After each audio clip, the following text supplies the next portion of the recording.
Chapter 56. A Question of Law. The slaughterhouse is gone from the mouth of Bear Creek, and so is the small jail, or calaboose, which once stood in its neighborhood. A citizen asked, "Do you remember when Jimmy Finn, the town drunkard, was burned to death in the calaboose?" Observe, now, how history becomes defiled, through lapse of time and the help of the bad memories of men. Jimmy Finn was not burned in the calaboose, but died a natural death in a tan vat, of a combination of delirium tremens and spontaneous combustion. When I say natural death, I mean it was a natural death for Jimmy Finn to die. The calaboose victim was not a citizen, he was a poor stranger, a harmless whiskey-sodden tramp. I know more about his case than anybody else, I knew too much of it, in that bygone day, to relish speaking of it. That tramp was wandering about the streets one chilly evening, with a pipe in his mouth, and begging for a match. He got neither matches nor courtesy. On the contrary, a troop of bad little boys followed him around and amused themselves with nagging and annoying him. I assisted. But at last, some appeal which the wayfarer made for forbearance, accompanying it with a pathetic reference to his forlorn and friendless condition, touched such sense of shame and remnant of right feeling as were left in me. And I went away and got him some matches, and then hied me home and to bed, heavily weighted as to conscience, and unbuoyant in spirit. An hour or two afterward, the man was arrested and locked up in the calaboose by the marshal, large name for a constable, but that was his title.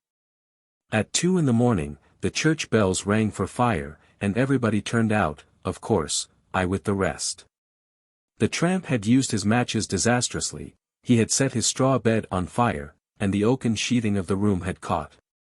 When I reached the ground, 200 men, women, and children stood massed together, transfixed with horror, and staring at the grated windows of the jail.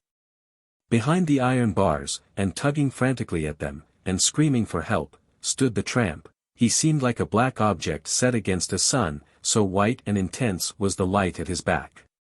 That marshal could not be found, and he had the only key. A battering ram was quickly improvised, and the thunder of its blows upon the door had so encouraging a sound that the spectators broke into wild cheering, and believed the merciful battle won. But it was not so. The timbers were too strong. They did not yield. It was said that the man's death grip still held fast to the bars after he was dead, and that in this position the fires wrapped him about and consumed him. As to this, I do not know. What was seen after I recognized the face that was pleading through the bars was seen by others, not by me. I saw that face, so situated, every night for a long time afterward. And I believed myself as guilty of the man's death as if I had given him the matches purposely that he might burn himself up with them. I had not a doubt that I should be hanged if my connection with this tragedy were found out. The happenings and the impressions of that time are burnt into my memory, and the study of them entertains me as much now as they themselves distressed me then. If anybody spoke of that grisly matter, I was all ears in a moment, and alert to hear what might be said, for I was always dreading and expecting to find out that I was suspected. And so fine and so delicate was the perception of my guilty conscience, that it often detected suspicion in the most purposeless remarks, and in looks, gestures, glances of the eye which had no significance, but which sent me shivering away in a panic of fright, just the same. And how sick it made me when somebody dropped, howsoever carelessly and barren of intent, the remark that, "Murder will out." For a boy of 10 years, I was carrying a pretty weighty cargo. All this time I was blessedly forgetting one thing, the fact that I was an inveterate talker in my sleep. But one night I awoke and found my bedmate, my younger brother, sitting up in bed and contemplating me by the light of the moon. I said, "What is the matter? You talk so much I can't sleep." I came to a sitting posture in an instant, with my kidneys in my throat and my hair on end. What did I say? Quick, out with it, what did I say? Nothing much. It's a lie, you know everything. Everything about what? You know well enough. About that. About what? I don't know what you are talking about. I think you are sick or crazy or something. But anyway, you're awake, and I'll get to sleep while I've got a chance." He fell asleep and I lay there in a cold sweat, turning this new terror over in the whirling chaos which did duty as my mind. The burden of my thought was, how much did I divulge? How much does he know? What a distress is this uncertainty. But by and by I evolved an idea. I would wake my brother and probe him with a supposititious case. I shook him up, and said, "Suppose a man should come to you drunk." "This is foolish, I never get drunk." "I don't mean you, idiot, I mean the man. Suppose a man should come to you drunk, and borrow a knife, or a tomahawk, or a pistol, and you forgot to tell him it was loaded, and how could you load a tomahawk?" "I don't mean the tomahawk, and I didn't say the tomahawk, I said the pistol." "Now don't you keep breaking in that way, because this is serious. There's been a man killed." "What? In this town?" "Yes, in this town." "Well, go on, I won't say a single word." "Well, then, suppose you forgot to tell him to be careful with it, because it was loaded, and he went off and shot himself with that pistol, fooling with it, you know, and probably doing it by accident, being drunk. Well, would it be murder?" "No, suicide." "No, no. I don't mean his act, I mean yours. Would you be a murderer for letting him have that pistol?" After deep thought came this answer. "Well, I should think I was guilty of something, maybe murder, yes, probably murder, but I don't quite know." This made me very uncomfortable. However, it was not a decisive verdict. I should have to set out the real case, there seemed to be no other way. But I would do it cautiously, and keep a watch out for suspicious effects. I said, "I was supposing a case, but I am coming to the real one now. Do you know how the man came to be burned up in the calaboose?" "No." "Haven't you the least idea?" "Not the least." "Wish you may die in your tracks if you have." "Yes, wish I may die in my tracks." "Well, the way of it was this. The man wanted some matches to light his pipe. A boy got him some. The man set fire to the calaboose with those very matches, and burnt himself up. Is that so?" "Yes, it is." "Now, is that boy a murderer, do you think?" "Let me see. The man was drunk?" "Yes, he was drunk." "Very drunk?" "Yes." "And the boy knew it?" "Yes, he knew it." There was a long pause. Then came this heavy verdict. If the man was drunk, and the boy knew it, the boy murdered that man. This is certain. Faint, sickening sensations crept along all the fibers of my body, and I seemed to know how a person feels who hears his death sentence pronounced from the bench. I waited to hear what my brother would say next. I believed I knew what it would be, and I was right. He said, "I know the boy." I had nothing to say, so I said nothing. I simply shuddered. Then he added, "Yes, before you got half through telling about the thing, I knew perfectly well who the boy was, it was Ben Kuntz." I came out of my collapse as one who rises from the dead. I said, with admiration, "Why, how in the world did you ever guess it? You told it in your sleep." I said to myself, "How splendid that is. This is a habit which must be cultivated." My brother rattled innocently on. "When you were talking in your sleep, you kept mumbling something about matches, which I couldn't make anything out of. But just now, when you began to tell me about the man and the calaboose and the matches, I remembered that in your sleep you mentioned Ben Kuntz 2 or 3 times. So I put this and that together, you see, and right away I knew it was Ben that burnt that man up." I praised his sagacity effusively. Presently he asked, "Are you going to give him up to the law?" "No," I said. "I believe that this will be a lesson to him. I shall keep an eye on him, of course, for that is but right, but if he stops where he is and reforms, it shall never be said that I betrayed him." "How good you are." "Well, I try to be. It is all a person can do in a world like this. And now, my burden being shifted to other shoulders, my terrors soon faded away. The day before we left Hannibal, a curious thing fell under my notice, the surprising spread which longitudinal time undergoes there. I learned it from one of the most unostentatious of men, the colored coachman of a friend of mine, who lives 3 miles from town. He was to call for me at the Park Hotel at 7:30 p.m., and drive me out. But he missed it considerably, did not arrive till 10. He excused himself by saying, "The time is mos an hour and a half slower in the country and what it is in the town, you'll be in plenty time, boss. Sometimes we shoves out early for church, Sunday, and fetches up dar right plumb in the middle er the sermon. De fun's in the time. A body can't make no calculations, 'bout it." I had lost 2 hours and a half, but I had learned a fact worth 4. Chapter 57. An Archangel. From St. Louis northward there are all the enlivening signs of the presence of active, energetic, intelligent, prosperous, practical 19th-century populations. The people don't dream, they work. The happy result is manifest all around in the substantial outside aspect of things, and the suggestions of wholesome life and comfort that everywhere appear.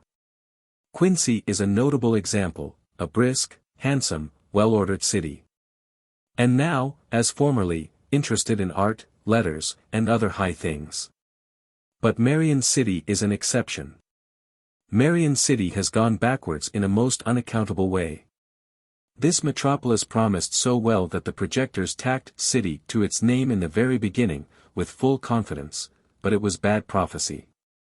When I first saw Marion City, 35 years ago, it contained 1 street, and nearly or quite 6 houses.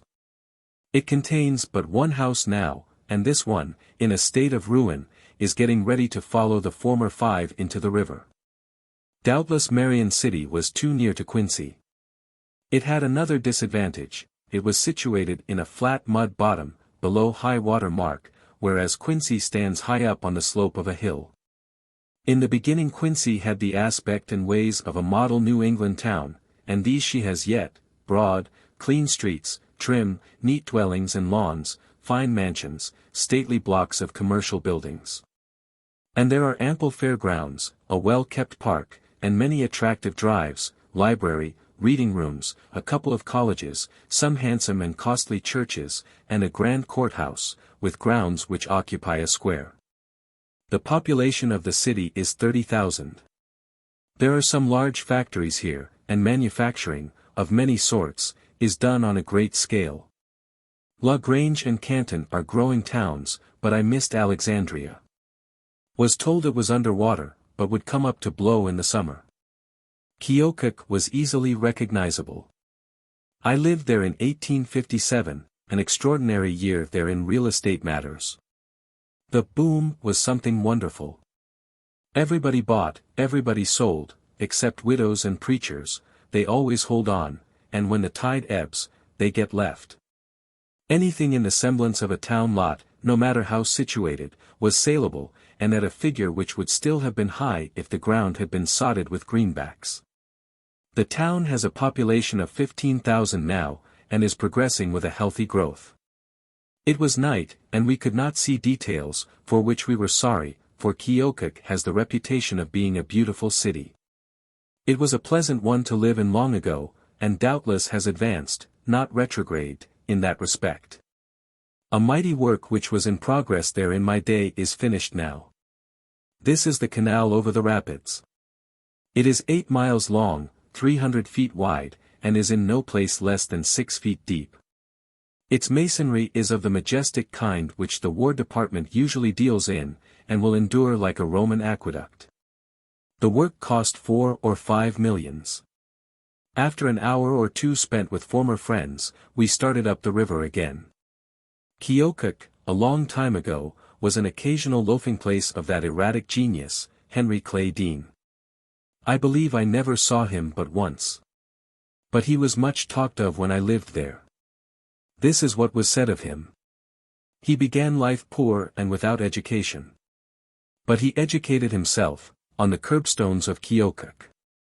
He would sit down on a curbstone with his book, careless or unconscious of the clatter of commerce and the tramp of the passing crowds, and bury himself in his studies by the hour. Never changing his position except to draw in his knees now and then to let a dray pass unobstructed. And when his book was finished, its contents, however abstruse, had been burnt into his memory, and were his permanent possession. In this way he acquired a vast hoard of all sorts of learning, and had it pigeon-holed in his head where he could put his intellectual hand on it whenever it was wanted. His clothes differed in no respect from a wharf-rat's, except that they were raggeder, more ill-assorted and inharmonious, and therefore more extravagantly picturesque, and several layers dirtier. Nobody could infer the mastermind in the top of that edifice from the edifice itself. He was an orator, by nature in the first place, and later by the training of experience and practice. When he was out on a canvas, his name was a lodestone which drew the farmers to his stump from 50 miles around. His theme was always politics. He used no notes, for a volcano does not need notes. In 1862, a son of Keokuk's late distinguished citizen, Mr. Claggett, gave me this incident concerning Dean. The war feeling was running high in Keokuk, in '61, and a great mass meeting was to be held on a certain day in the new Athenaeum. A distinguished stranger was to address the house. After the building had been packed to its utmost capacity with sweltering folk of both sexes, the stage still remained vacant, the distinguished stranger had failed to connect. The crowd grew impatient, and by indignant and rebellious. About this time a distressed manager discovered Dean on a curbstone, explained the dilemma to him, took his book away from him, rushed him into the building the back way, and told him to make for the stage and save his country. Presently a sudden silence fell upon the grumbling audience, and everybody's eyes sought a single point, the wide, empty, carpetless stage. A figure appeared there whose aspect was familiar to hardly a dozen persons present. It was the Scarecrow Dean, in foxy shoes, down at the heels, socks of odd colors, also down, damaged trousers, relics of antiquity, and a world too short, exposing some inches of naked ankle. An unbuttoned vest, also too short, and exposing a zone of soiled and wrinkled linen between it and the waistband, shirt bosom open, long black handkerchief, wound round and round the neck like a bandage. Bob-tailed blue coat, reaching down to the small of the back, with sleeves which left 4 inches of forearm unprotected, small, stiff-brimmed soldier cap hung on a corner of the bump of, whichever bump it was. This figure moved gravely out upon the stage and, with sedate and measured step, down to the front, where it paused, and dreamily inspected the house, saying no word. The silence of surprise held its own for a moment, then was broken by a just audible ripple of merriment which swept the sea of faces like the wash of a wave. The figure remained as before, thoughtfully inspecting. Another wave started, laughter, this time. It was followed by another, then a third, this last one boisterous. And now the stranger stepped back 1 pace, took off his soldier cap, tossed it into the wing, and began to speak, with deliberation, nobody listening, everybody laughing and whispering. The speaker talked on unembarrassed, and presently delivered a shot which went home, and silence and attention resulted. He followed it quick and fast, with other telling things. Warmed to his work and began to pour his words out, instead of dripping them. Grew hotter and hotter, and fell to discharging lightnings and thunder, and now the house began to break into applause, to which the speaker gave no heed, but went hammering straight on, unwound his black bandage and cast it away, still thundering. Presently discarded the bob-tailed coat and flung it aside, firing up higher and higher all the time, finally flung the vest after the coat. And then for an untimed period stood there, like another Vesuvius, spouting smoke and flame, lava and ashes, raining pumice stone and cinders, shaking the moral earth with intellectual crash upon crash, explosion upon explosion. While the mad multitude stood upon their feet in a solid body, answering back with a ceaseless hurricane of cheers, through a thrashing snowstorm of waving handkerchiefs. When Dean came, said Claggett, the people thought he was an escaped lunatic, but when he went, they thought he was an escaped archangel. Burlington, home of the sparkling Burdett, is another hill city, and also a beautiful one. Unquestionably so, a fine and flourishing city, with a population of 25,000, and belted with busy factories of nearly every imaginable description. It was a very sober city, too, for the moment, for a most sobering bill was pending. A bill to forbid the manufacture, exportation, importation, purchase, sale, borrowing, lending, stealing, drinking, smelling, or possession, by conquest, inheritance, intent, accident, or otherwise, in the state of Iowa, of each and every deleterious beverage known to the human race, except water. This measure was approved by all the rational people in the state, but not by the bench of judges. Burlington has the progressive modern city's full equipment of devices for right and intelligent government, including a paid fire department, a thing which the great city of New Orleans is without, but still employs that relic of antiquity, the independent system. In Burlington, as in all these upper river towns, one breathes a go-ahead atmosphere which tastes good in the nostrils. An opera house has lately been built there which is in strong contrast with the shabby dens which usually do duty as theaters in cities of Burlington's size. We had not time to go ashore in Muscatine, but had a daylight view of it from the boat.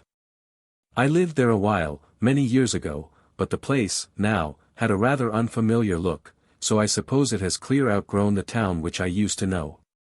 In fact, I know it has, for I remember it as a small place, which it isn't now. But I remember it best for a lunatic who caught me out in the fields, one Sunday, and extracted a butcher knife from his boot and proposed to carve me up with it, unless I acknowledged him to be the only son of the devil. I tried to compromise on an acknowledgment that he was the only member of the family I had met, but that did not satisfy him. He wouldn't have any half measures. I must say he was the sole and only son of the devil. He whetted his knife on his boot. It did not seem worthwhile to make trouble about a little thing like that, so I swung round to his view of the matter and saved my skin whole. Shortly afterward, he went to visit his father. And as he has not turned up since, I trust he is there yet. And I remember Muscatine, still more pleasantly, for its summer sunsets. I have never seen any, on either side of the ocean, that equaled them. They used the broad smooth river as a canvas, and painted on it every imaginable dream of color, from the mottled daintinesses and delicacies of the opal, all the way up, through cumulative intensities, to blinding purple and crimson conflagrations which were enchanting to the eye, but sharply tried it at the same time. All the upper Mississippi region has these extraordinary sunsets as a familiar spectacle. It is the true sunset land. I am sure no other country can show so good a right to the name. The sunrises are also said to be exceedingly fine. I do not know. Chapter 58. On the Upper River. The big towns drop in, thick and fast, now, and between stretch processions of thrifty farms, not desolate solitude. Hour by hour, the boat plows deeper and deeper into the great and populous Northwest, and with each successive section of it which is revealed, one's surprise and respect gather emphasis and increase. Such a people, and such achievements as theirs, compel homage. This is an independent race who think for themselves, and who are competent to do it, because they are educated and enlightened. They read, they keep abreast of the best and newest thought, they fortify every weak place in their land with a school, a college, a library, and a newspaper, and they live under law. Solicitude for the future of a race like this is not in order. This region is new, so new that it may be said to be still in its babyhood. By what it has accomplished while still teething, one may forecast what marvels it will do in the strength of its maturity. It is so new that the foreign tourist has not heard of it yet, and has not visited it. For 60 years, the foreign tourist has steamed up and down the river between St. Louis and New Orleans, and then gone home and written his book, believing he had seen all of the river that was worth seeing or that had anything to see. In not 6 of all these books is there mention of these upper river towns, for the reason that the 5 or 6 tourists who penetrated this region did it before these towns were projected. The latest tourist of them all, 1878, made the same old regulation trip. He had not heard that there was anything north of St. Louis. Yet there was. There was this amazing region, bristling with great towns, projected day before yesterday, so to speak, and built next morning. A score of them number from 1,500 to 5,000 people. Then we have Muscatine, 10,000. Winona, 10,000, Moline, 10,000, Rock Island, 12,000, La Crosse, 12,000, Burlington, 25,000, Dubuque, 25,000, Davenport, 30,000, St. Paul, 58,000, Minneapolis, 60,000 and upward. The foreign tourist has never heard of these, there is no note of them in his books. They have sprung up in the night, while he slept. So new is this region, that I, who am comparatively young, am yet older than it is. When I was born, St. Paul had a population of 3 persons, Minneapolis had just a third as many. The then population of Minneapolis died 2 years ago. And when he died he had seen himself undergo an increase, in 40 years, of 59,999 persons. He had a frog's fertility. I must explain that the figures set down above, as the population of St. Paul and Minneapolis, are several months old. These towns are far larger now. In fact, I have just seen a newspaper estimate which gives the former 71,000, and the latter 78,000. This book will not reach the public for 6 or 7 months yet, none of the figures will be worth much then. We had a glimpse of Davenport, which is another beautiful city, crowning a hill, a phrase which applies to all these towns. For they are all comely, all well built, clean, orderly, pleasant to the eye, and cheering to the spirit, and they are all situated upon hills. Therefore we will give that phrase a rest. The Indians have a tradition that Marquette and Joliet camped where Davenport now stands, in 1673. The next white man who camped there, did it about 170 years later, in 1834. Davenport has gathered its 30,000 people within the past 30 years. She sends more children to her schools now, than her whole population numbered 23 years ago. She has the usual upper river quota of factories, newspapers, and institutions of learning. She has telephones, local telegraphs, an electric alarm, and an admirable paid fire department, consisting of 6 hook and ladder companies, for steam fire engines, and 30 churches. Davenport is the official residence of 2 bishops, Episcopal and Catholic. Opposite Davenport is the flourishing town of Rock Island, which lies at the foot of the upper rapids. A great railroad bridge connects the 2 towns, one of the 13 which fret the Mississippi in the pilots, between St. Louis and St. Paul. The charming island of Rock Island, 3 miles long and half a mile wide, belongs to the United States, and the government has turned it into a wonderful park, enhancing its natural attractions by art, and threading its fine forests with many miles of drives. Near the center of the island one catches glimpses, through the trees, of 10 vast stone 4-story buildings, each of which covers an acre of ground. These are the government workshops. For the Rock Island establishment is a national armory and arsenal. We move up the river, always through enchanting scenery, there being no other kind on the upper Mississippi, and pass Moline, a center of vast manufacturing industries, and Clinton and Lyons, great lumber centers, and presently reach Dubuque, which is situated in a rich mineral region. The lead mines are very productive, and of wide extent. Dubuque has a great number of manufacturing establishments. Among them a plow factory which has for customers all Christendom in general. At least so I was told by an agent of the concern who was on the boat. He said, "You show me any country under the sun where they really know how to plow, and if I don't show you our mark on the plow they use, I'll eat that plow, and I won't ask for any Worcestershire sauce to flavor it up with either." All this part of the river is rich in Indian history and traditions. Black Hawk's was once a puissant name hereabouts, as was Keokuk's, further down. A few miles below Dubuque is the Tête de Mort, Death's Head Rock, or bluff, to the top of which the French drove a band of Indians, in early times, and cooped them up there, with death for a certainty. And only the manner of it matter of choice, to starve, or jump off and kill themselves. Black Hawk adopted the ways of the white people, toward the end of his life, and when he died he was buried, near Des Moines, in Christian fashion, modified by Indian custom. That is to say, clothed in a Christian military uniform, and with a Christian cane in his hand, but deposited in the grave in a sitting posture. Formerly, a horse had always been buried with a chief. The substitution of the cane shows that Black Hawk's haughty nature was really humbled, and he expected to walk when he got over. We noticed that above Dubuque the water of the Mississippi was olive green, rich and beautiful and semi-transparent, with the sun on it. Of course the water was nowhere as clear or of as fine a complexion as it is in some other seasons of the year. For now it was at flood stage, and therefore dimmed and blurred by the mud manufactured from caving banks. The majestic bluffs that overlook the river, along through this region, charm one with the grace and variety of their forms, and the soft beauty of their adornment. The steep verdant slope, whose base is at the water's edge, is topped by a lofty rampart of broken, turreted rocks, which are exquisitely rich and mellow in color, mainly dark browns and dull greens, but splashed with other tints. And then you have the shining river, winding here and there and yonder, its sweep interrupted at intervals by clusters of wooded islands threaded by silver channels, and you have glimpses of distant villages, asleep upon capes.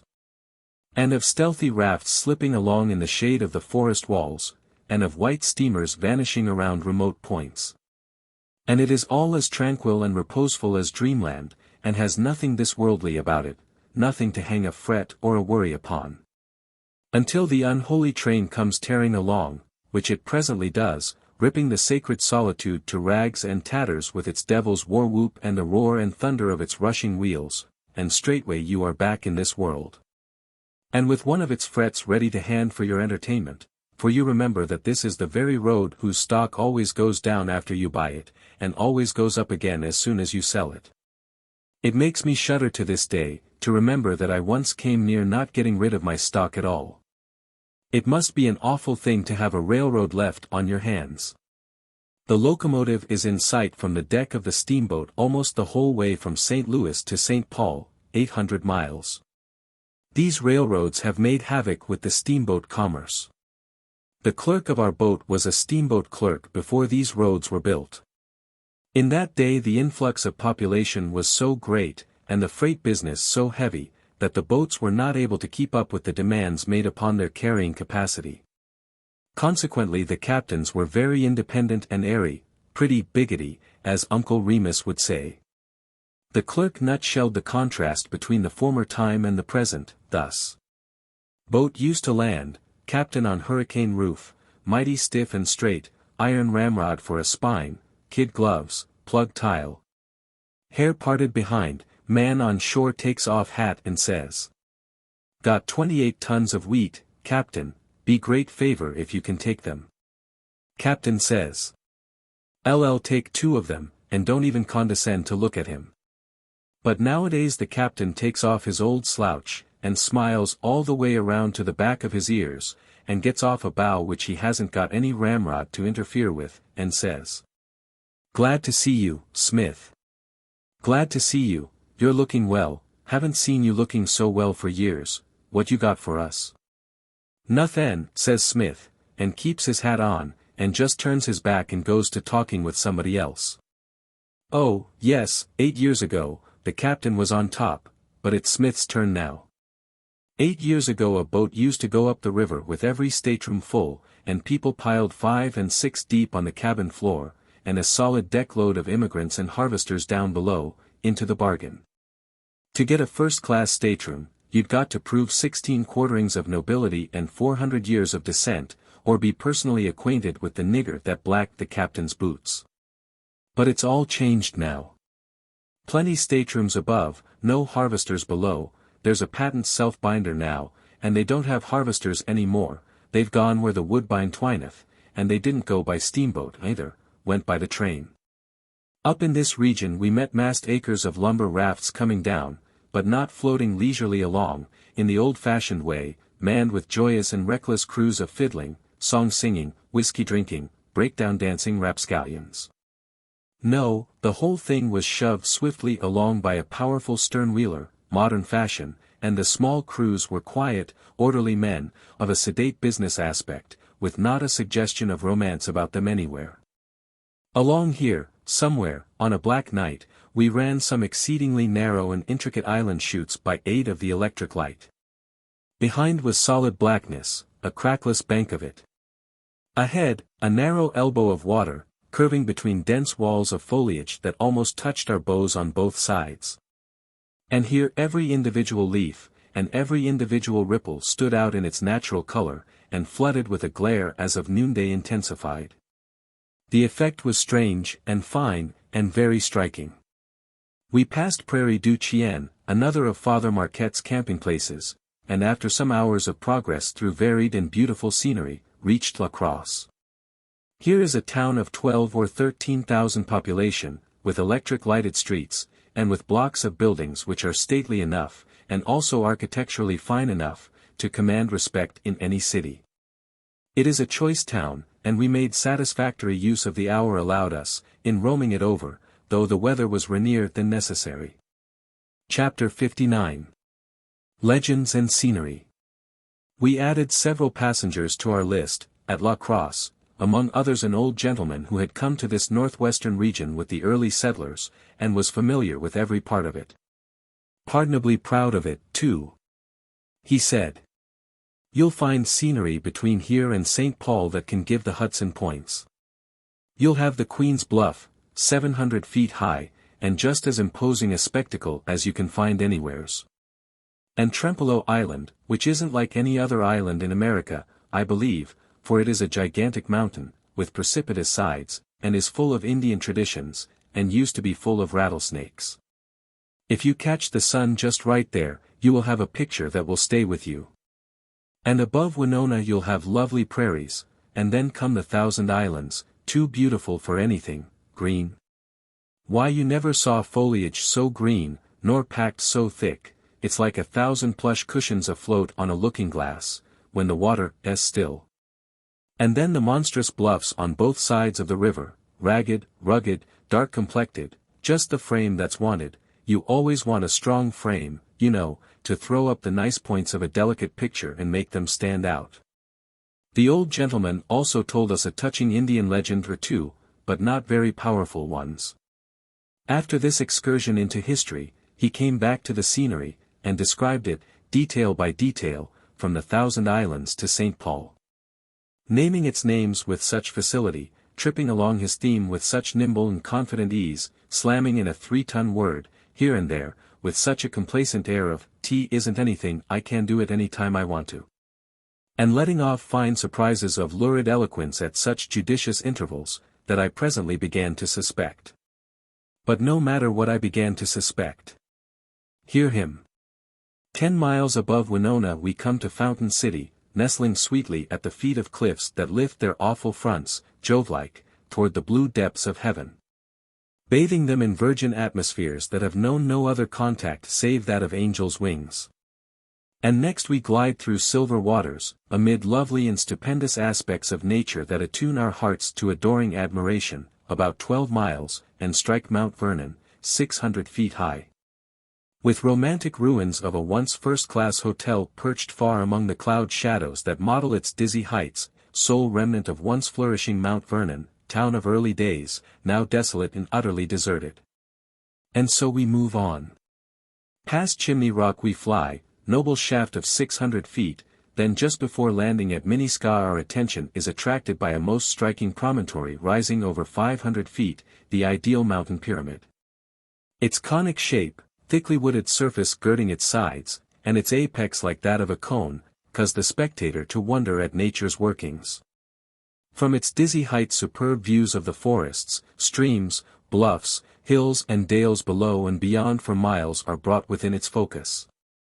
What grander river scenery can be conceived, as we gaze upon this enchanting landscape, from the uppermost point of these bluffs upon the valleys below? The primeval wildness and awful loneliness of these sublime creations of nature and nature's God, excite feelings of unbounded admiration, and the recollection of which can never be effaced from the memory, as we view them in any direction. Next we have the lion's head and the lioness's head, carved by nature's hand, to adorn and dominate the beauteous stream.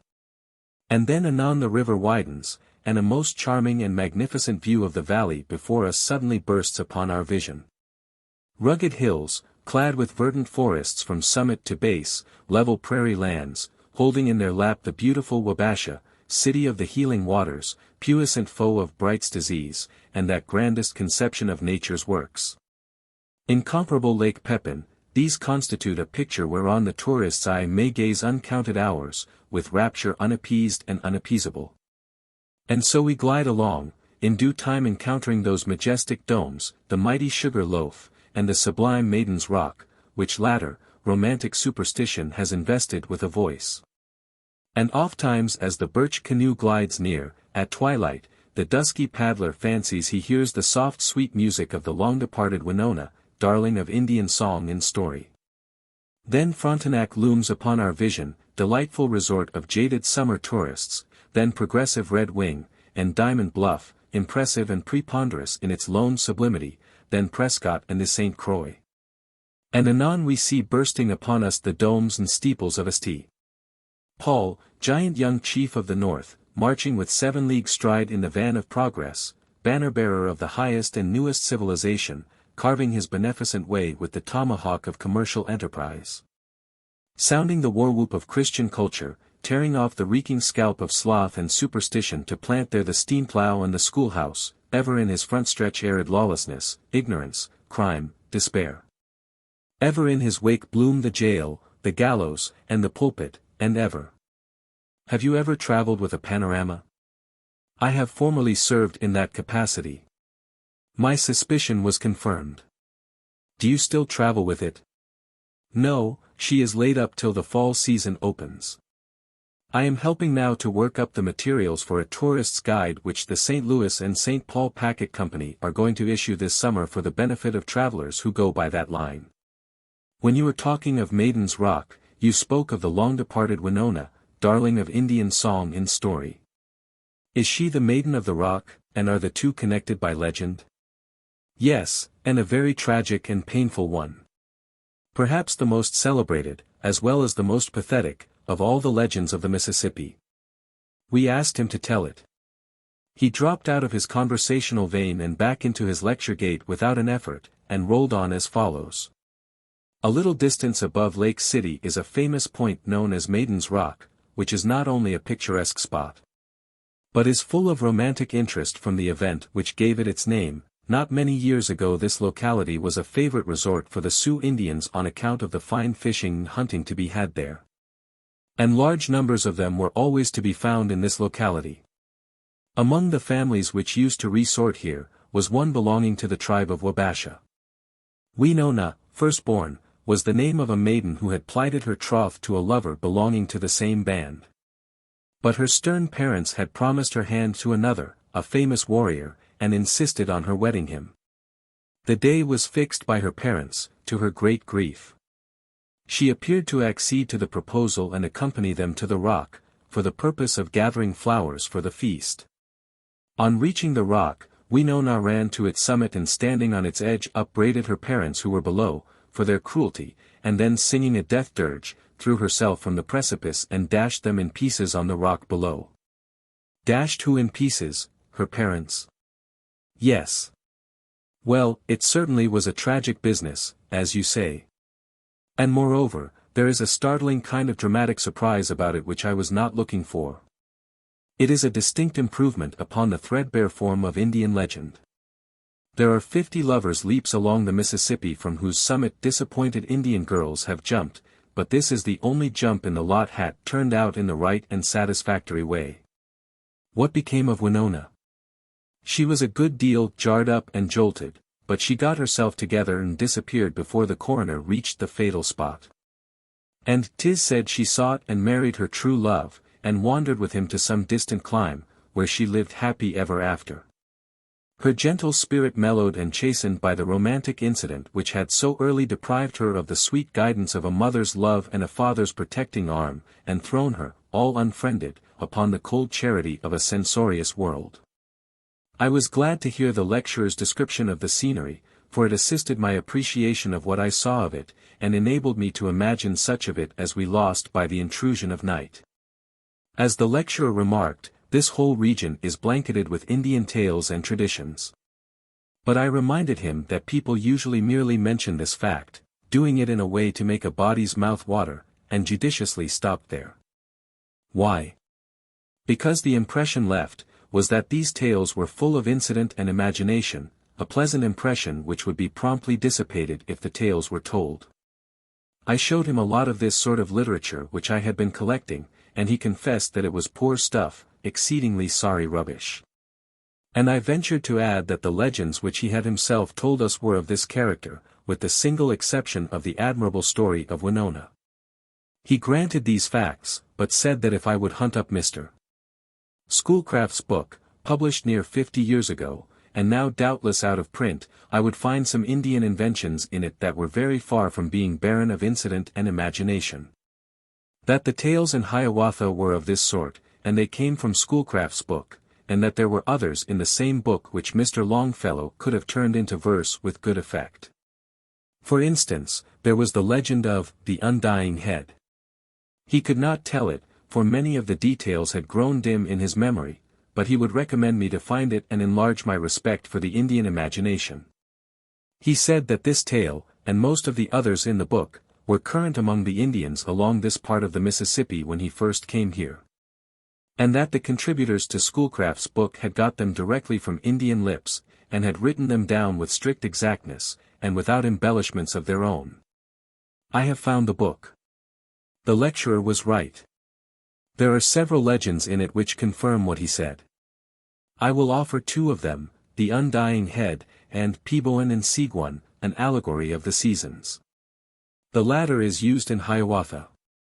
But it is worth reading in the original form, if only that one may see how effective a genuine poem can be without the helps and graces of poetic measure and rhythm. Peboan and Seguin. An old man was sitting alone in his lodge, by the side of a frozen stream. It was the close of winter, and his fire was almost out. He appeared very old and very desolate. His locks were white with age, and he trembled in every joint. Day after day passed in solitude, and he heard nothing but the sound of the tempest, sweeping before it the new-fallen snow. One day, as his fire was just dying, a handsome young man approached and entered his dwelling. His cheeks were red with the blood of youth, his eyes sparkled with animation, and a smile played upon his lips. He walked with a light and quick step. His forehead was bound with a wreath of sweet grass, in place of a warrior's frontlet, and he carried a bunch of flowers in his hand. "Ah, my son," said the old man, "I am happy to see you. Come in. Come and tell me of your adventures, and what strange lands you have been to see. Let us pass the night together. I will tell you of my prowess and exploits, and what I can perform. You shall do the same, and we will amuse ourselves." He then drew from his sack a curiously wrought antique pipe, and having filled it with tobacco, rendered mild by a mixture of certain leaves, handed it to his guest. When this ceremony was concluded they began to speak. "I blow my breath," said the old man, "and the stream stands still. The water becomes stiff and hard as clear stone. I breathe," said the young man, "and flowers spring up over the plain. I shake my locks," retorted the old man, "and snow covers the land. The leaves fall from the trees at my command, and my breath blows them away. The birds get up from the water, and fly to a distant land. The animals hide themselves from my breath, and the very ground becomes as hard as flint. I shake my ringlets," rejoined the young man, "and warm showers of soft rain fall upon the earth. The plants lift up their heads out of the earth, like the eyes of children glistening with delight. My voice recalls the birds. The warmth of my breath unlocks the streams. Music fills the groves wherever I walk, and all nature rejoices." At length the sun began to rise. A gentle warmth came over the place. The tongue of the old man became silent. The robin and bluebird began to sing on the top of the lodge. The stream began to murmur by the door, and the fragrance of growing herbs and flowers came softly on the vernal breeze. Daylight fully revealed to the young man the character of his entertainer. When he looked upon him, he had the icy visage of Peboan, winter. Streams began to flow from his eyes. As the sun increased, he grew less and less in stature, and anon had melted completely away. Nothing remained on the place of his lodge fire but the miscadid, the trailing arbutus, a small white flower, with a pink border, which is one of the earliest species of northern plants. The undying head is a rather long tail, but it makes up in weird conceits, fairy tale prodigies, variety of incident, and energy of movement, for what it lacks in brevity. See Appendix D. Chapter 60. Speculations and Conclusions. We reached St. Paul, at the head of navigation of the Mississippi, and there our voyage of 2,000 miles from New Orleans ended. It is about a 10-day trip by steamer. It can probably be done quicker by rail. I judge so because I know that one may go by rail from St. Louis to Hannibal, a distance of at least 120 miles, in 7 hours. This is better than walking, unless one is in a hurry. The season being far advanced when we were in New Orleans, the roses and magnolia blossoms were falling, but here in St. Paul it was the snow. In New Orleans we had caught an occasional withering breath from over a crater, apparently. Here in St. Paul we caught a frequent benumbing one from over a glacier, apparently. But I wander from my theme. St. Paul is a wonderful town. It is put together in solid blocks of honest brick and stone, and has the air of intending to stay. Its post office was established 36 years ago, and by, when the postmaster received a letter, he carried it to Washington, horseback, to inquire what was to be done with it. Such is the legend. 2 frame houses were built that year, and several persons were added to the population. A recent number of the leading St.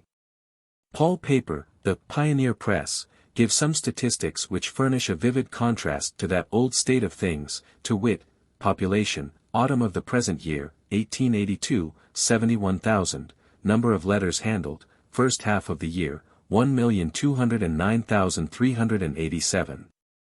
Number of houses built during 3/4 of the year, 989, their cost, $3,186,000.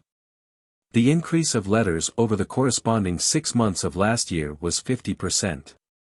Last year the new buildings added to the city cost above $4,500,000. St. Paul's strength lies in her commerce, I mean his commerce.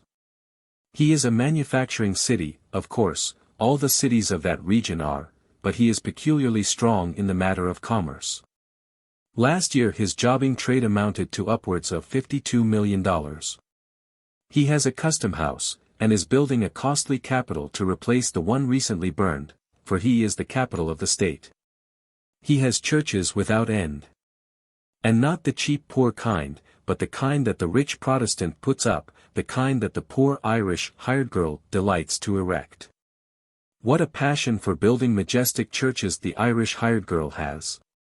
It is a fine thing for our architecture, but too often we enjoy her stately fanes without giving her a grateful thought. In fact, instead of reflecting that every brick and every stone in this beautiful edifice represents an ache or a pain, and a handful of sweat, and hours of heavy fatigue, contributed by the back and forehead and bones of poverty. It is our habit to forget these things entirely, and merely glorify the mighty temple itself, without vouchsafing one praiseful thought to its humble builder, whose rich heart and withered purse it symbolizes. This is a land of libraries and schools. St. Paul has 3 public libraries, and they contain, in the aggregate, some 40,000 books. He has 116 schoolhouses, and pays out more than $70,000 a year in teachers' salaries. There is an unusually fine railway station. So large is it, in fact, that it seemed somewhat overdone, in the matter of size, at first, but at the end of a few months it was perceived that the mistake was distinctly the other way. The error is to be corrected. The town stands on high ground. It is about 700 feet above the sea level. It is so high that a wide view of river and lowland is offered from its streets. It is a very wonderful town indeed, and is not finished yet. All the streets are obstructed with building material, and this is being compacted into houses as fast as possible, to make room for more, for other people are anxious to build.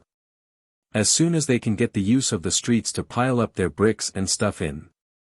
How solemn and beautiful is the thought, that the earliest pioneer of civilization, the van leader of civilization, is never the steamboat, never the railroad, never the newspaper, never the Sabbath school, never the missionary, but always whiskey.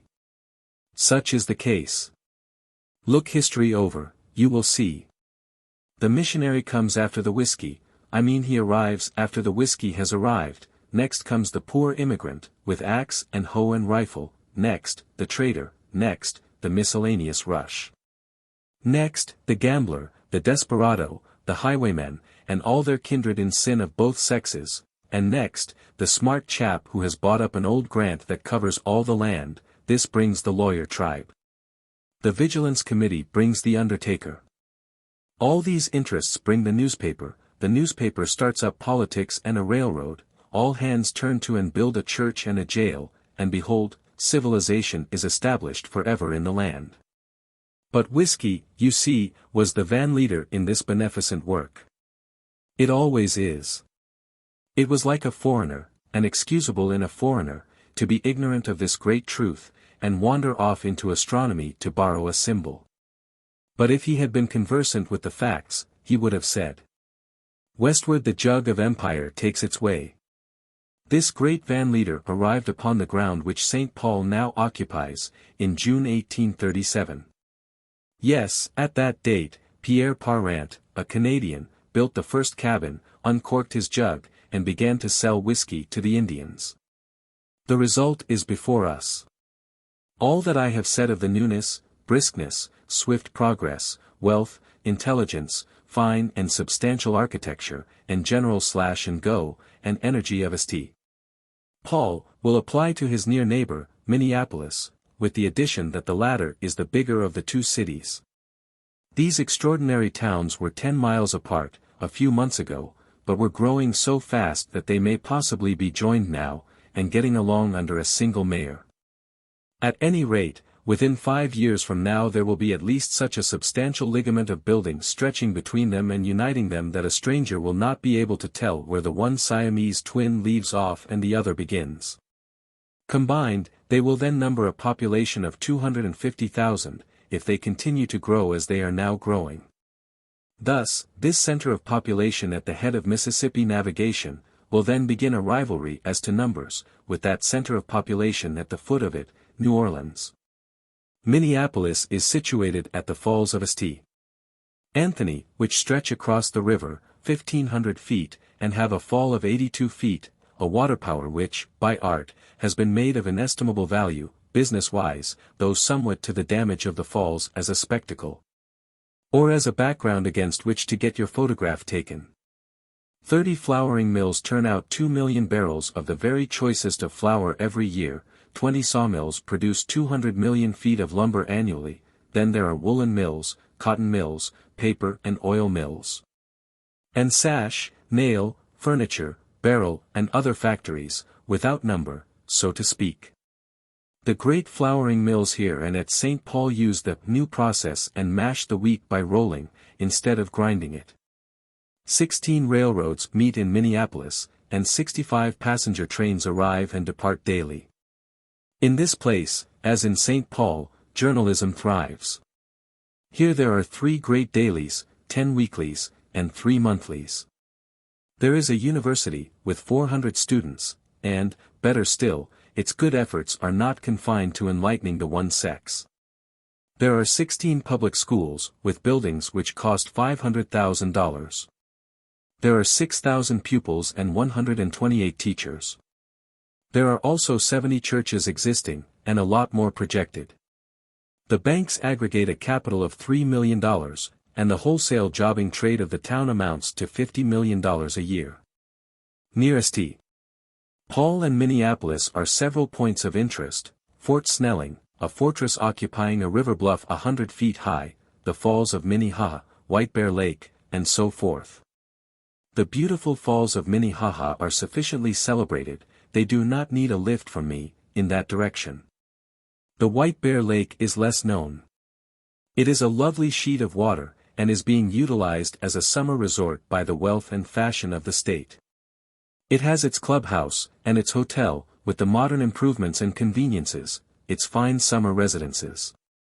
And plenty of fishing, hunting, and pleasant drives. There are a dozen minor summer resorts around about St. Paul and Minneapolis, but the White Bear Lake is the resort. Connected with White Bear Lake is a most idiotic Indian legend. I would resist the temptation to print it here, if I could, but the task is beyond my strength. The guidebook names the preserver of the legend, and compliments his facile pen. Without further comment or delay then, let us turn the said facile pen loose upon the reader. A legend of White Bear Lake. Every spring, for perhaps a century, or as long as there has been a nation of red men, an island in the middle of White Bear Lake has been visited by a band of Indians for the purpose of making maple sugar.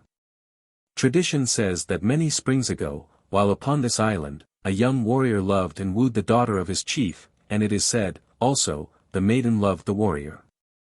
He had again and again been refused her hand by her parents, the old chief alleging that he was no brave, and his old consort called him a woman. The sun had again set upon the sugar bush, and the bright moon rose high in the bright blue heavens, when the young warrior took down his flute and went out alone, once more to sing the story of his love.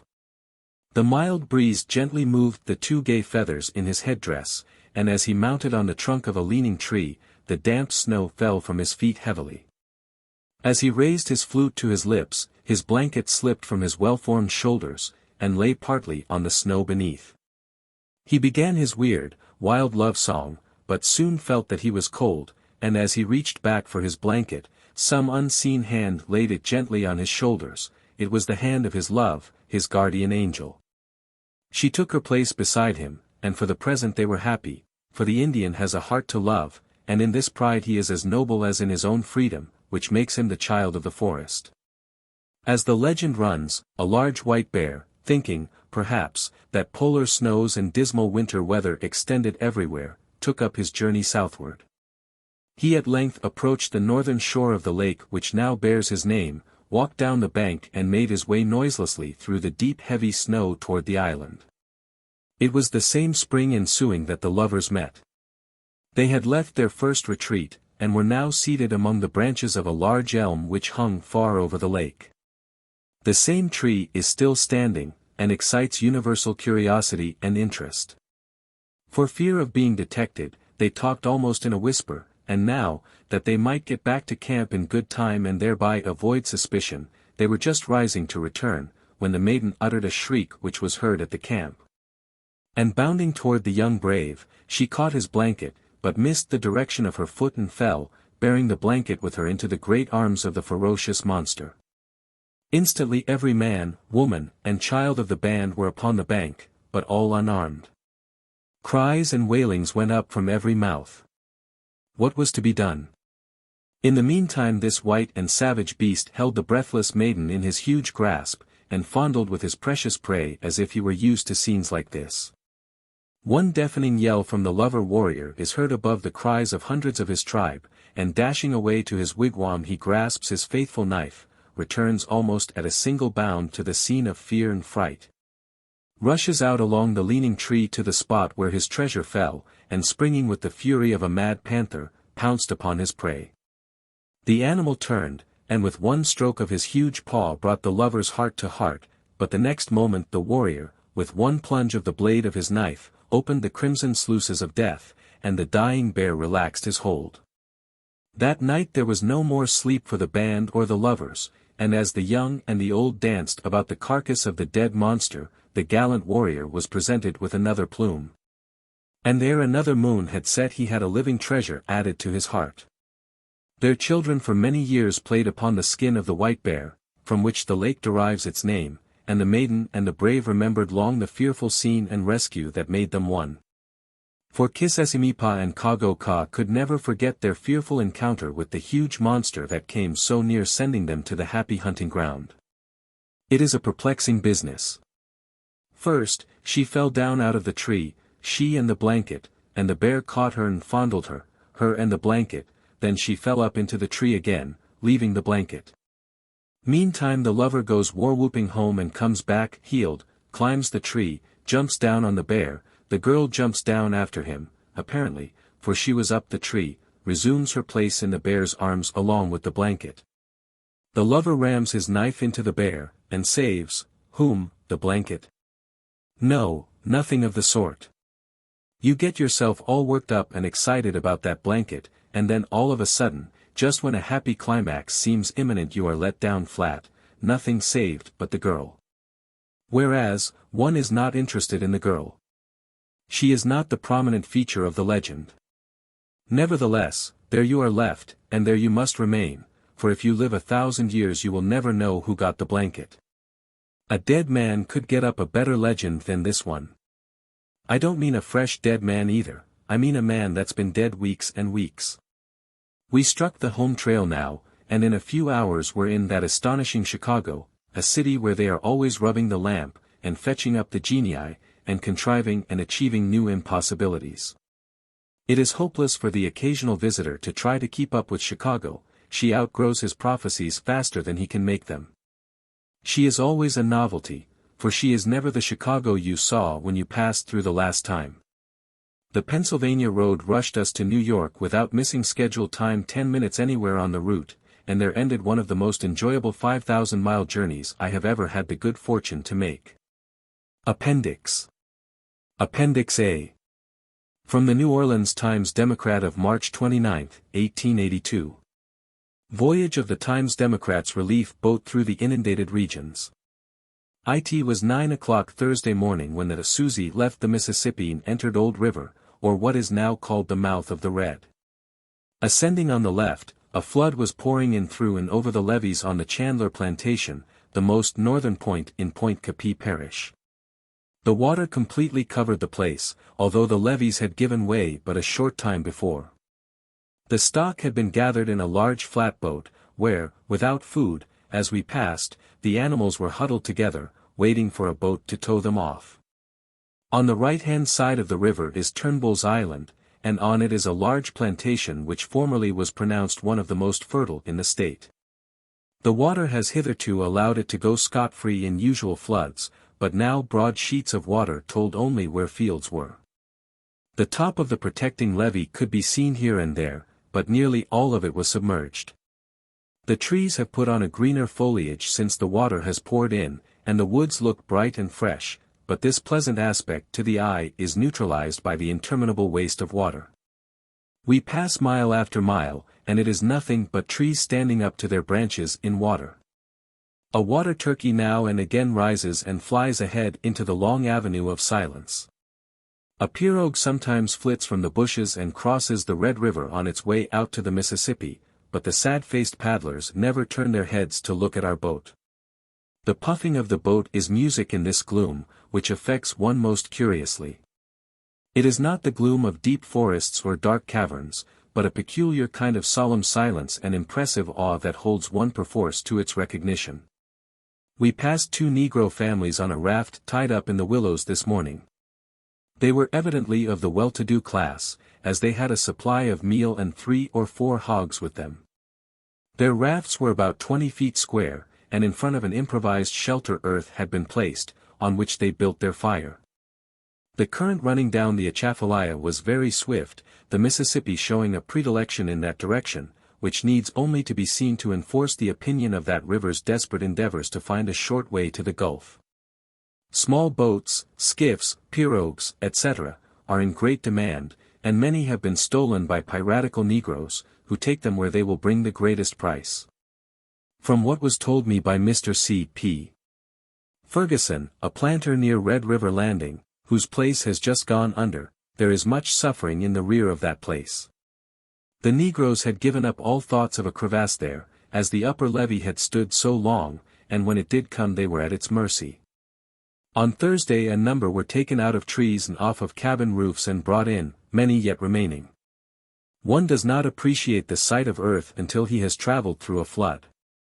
At sea one does not expect or look for it, but here, with fluttering leaves, shadowy forest aisles, housetops barely visible, it is expected. In fact, a graveyard, if the mounds were above water, would be appreciated.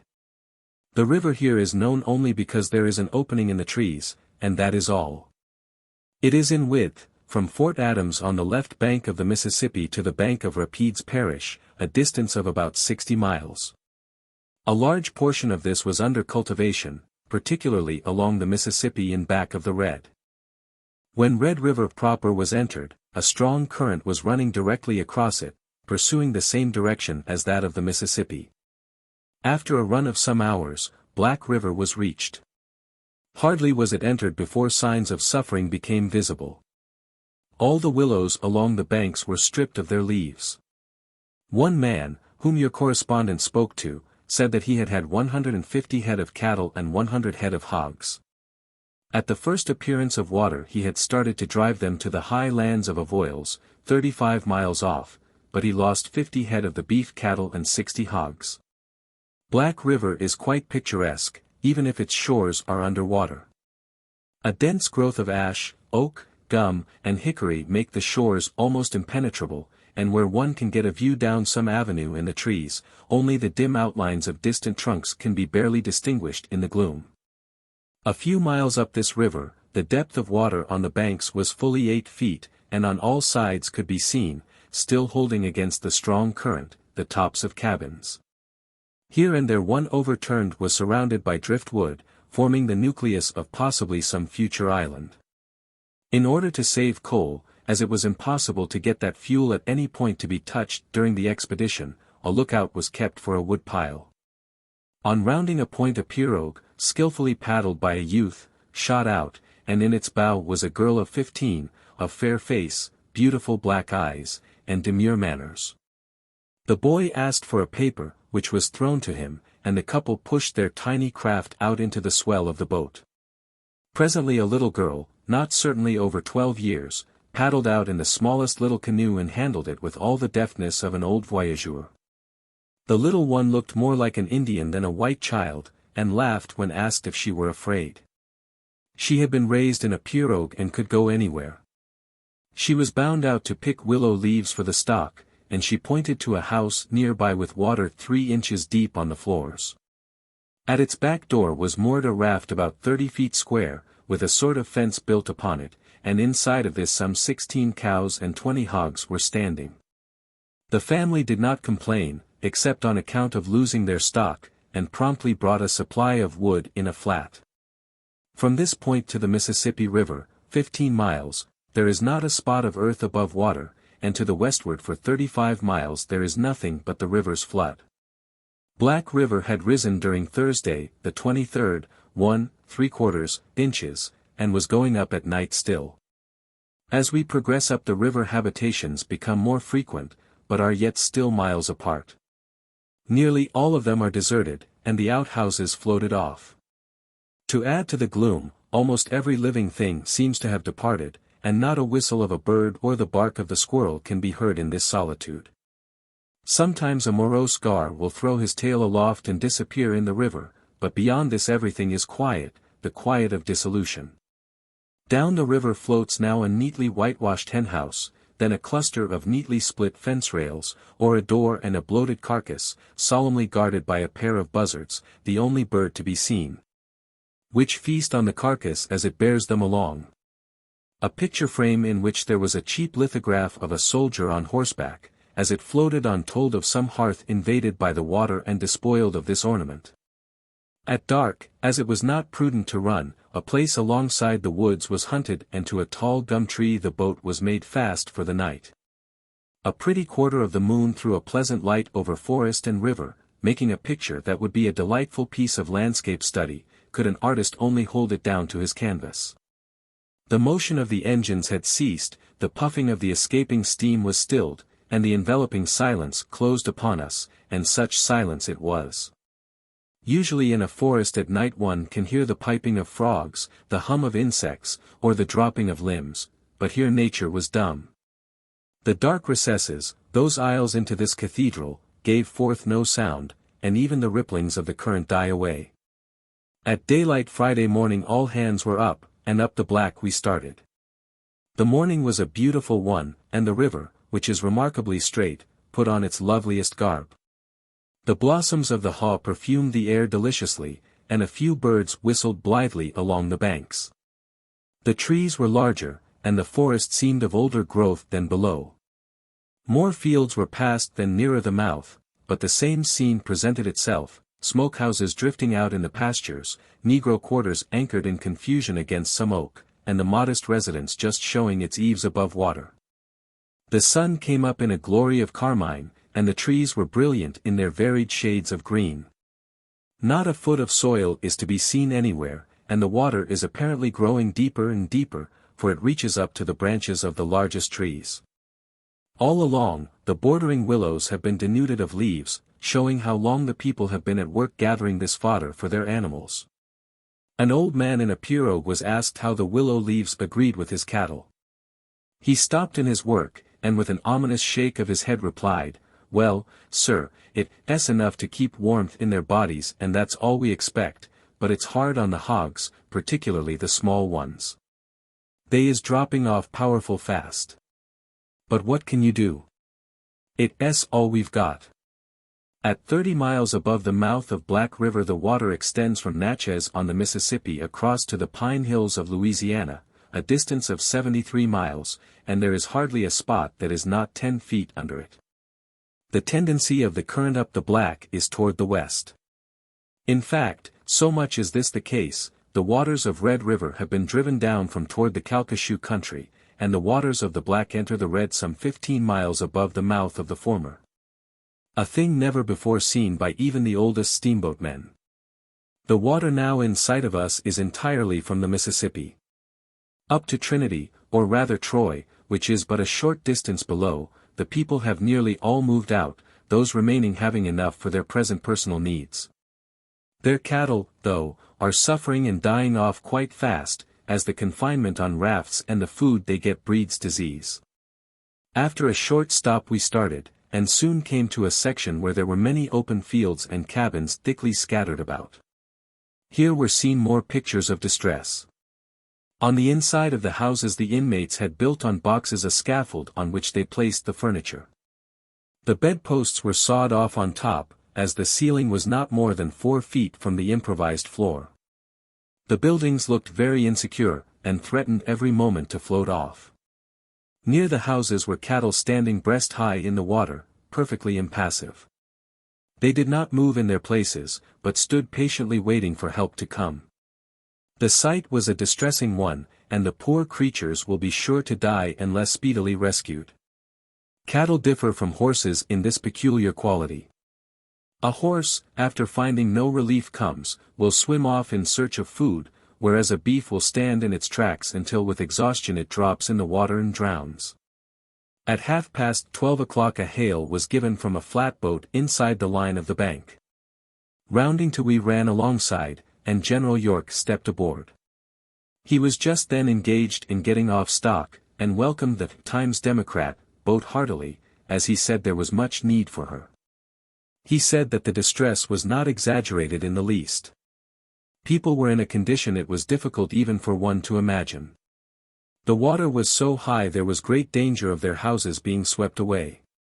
It had already risen so high that it was approaching the eaves, and when it reaches this point there is always imminent risk of their being swept away. If this occurs, there will be great loss of life.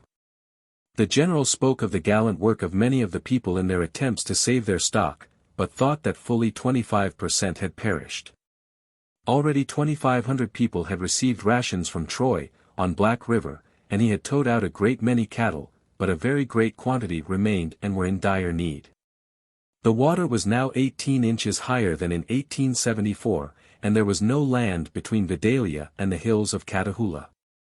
At 2 o'clock the Susie reached Troy, 65 miles above the mouth of Black River.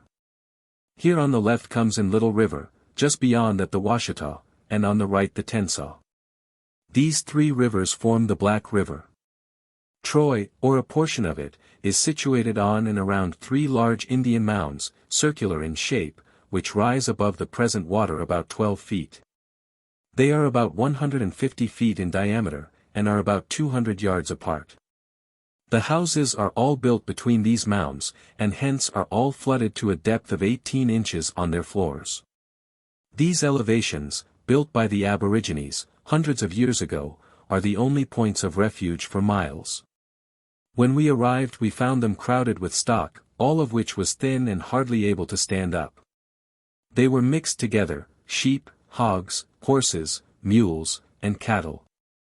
One of these mounds has been used for many years as the graveyard, and today we saw attenuated cows lying against the marble tombstones, chewing their cud in contentment, after a meal of corn furnished by General York. Here, as below, the remarkable skill of the women and girls in the management of the smaller pirogues was noticed. Children were paddling about in these most ticklish crafts with all the nonchalance of adepts.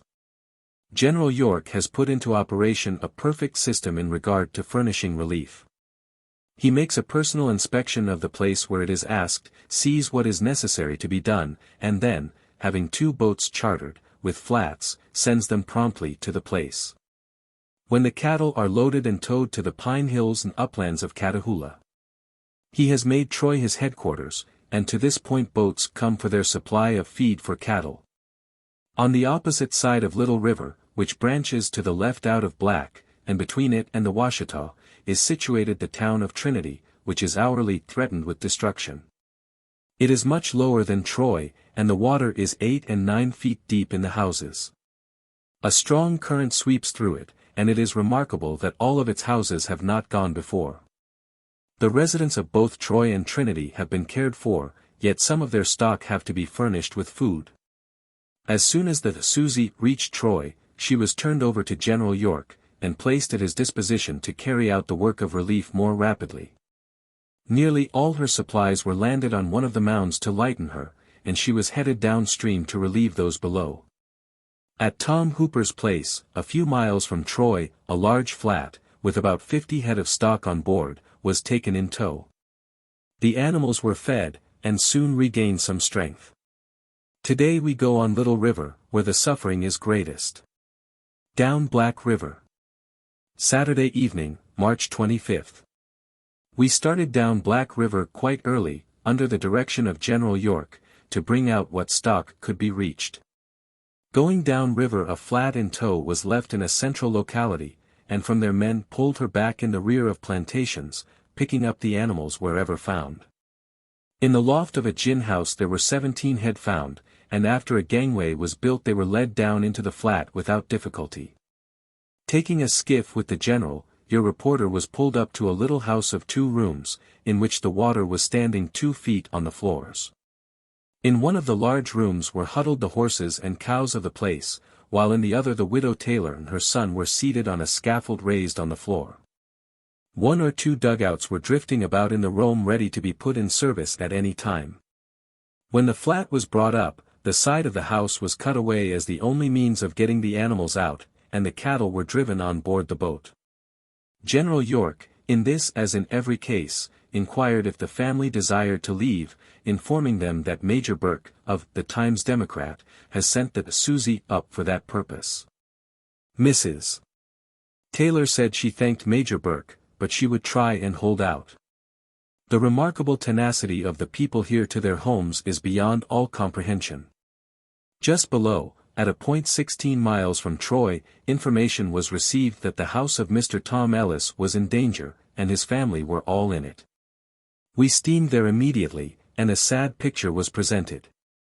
Looking out of the half of the window left above water, was Mrs. Ellis, who is in feeble health, whilst at the door were her 7 children, the oldest not 14 years. One side of the house was given up to the work animals, some 12 head, besides hogs. In the next room the family lived, the water coming within 2 inches of the bed rail. The stove was below water, and the cooking was done on a fire on top of it. The house threatened to give way at any moment, one end of it was sinking, and, in fact, the building looked a mere shell. As the boat rounded to, Mr. Ellis came out in a dugout, and General York told him that he had come to his relief. That, the Times-Democrat boat was at his service, and would remove his family at once to the hills, and on Monday a flat would take out his stock, as, until that time, they would be busy. Notwithstanding the deplorable situation himself and family were in, Mr. Ellis did not want to leave. He said he thought he would wait until Monday, and take the risk of his house falling. The children around the door looked perfectly contented, seeming to care little for the danger they were in. These are but two instances of the many. After weeks of privation and suffering, people still cling to their houses and leave only when there is not room between the water and the ceiling to build a scaffold on which to stand. It seemed to be incomprehensible, yet the love for the old place was stronger than that for safety.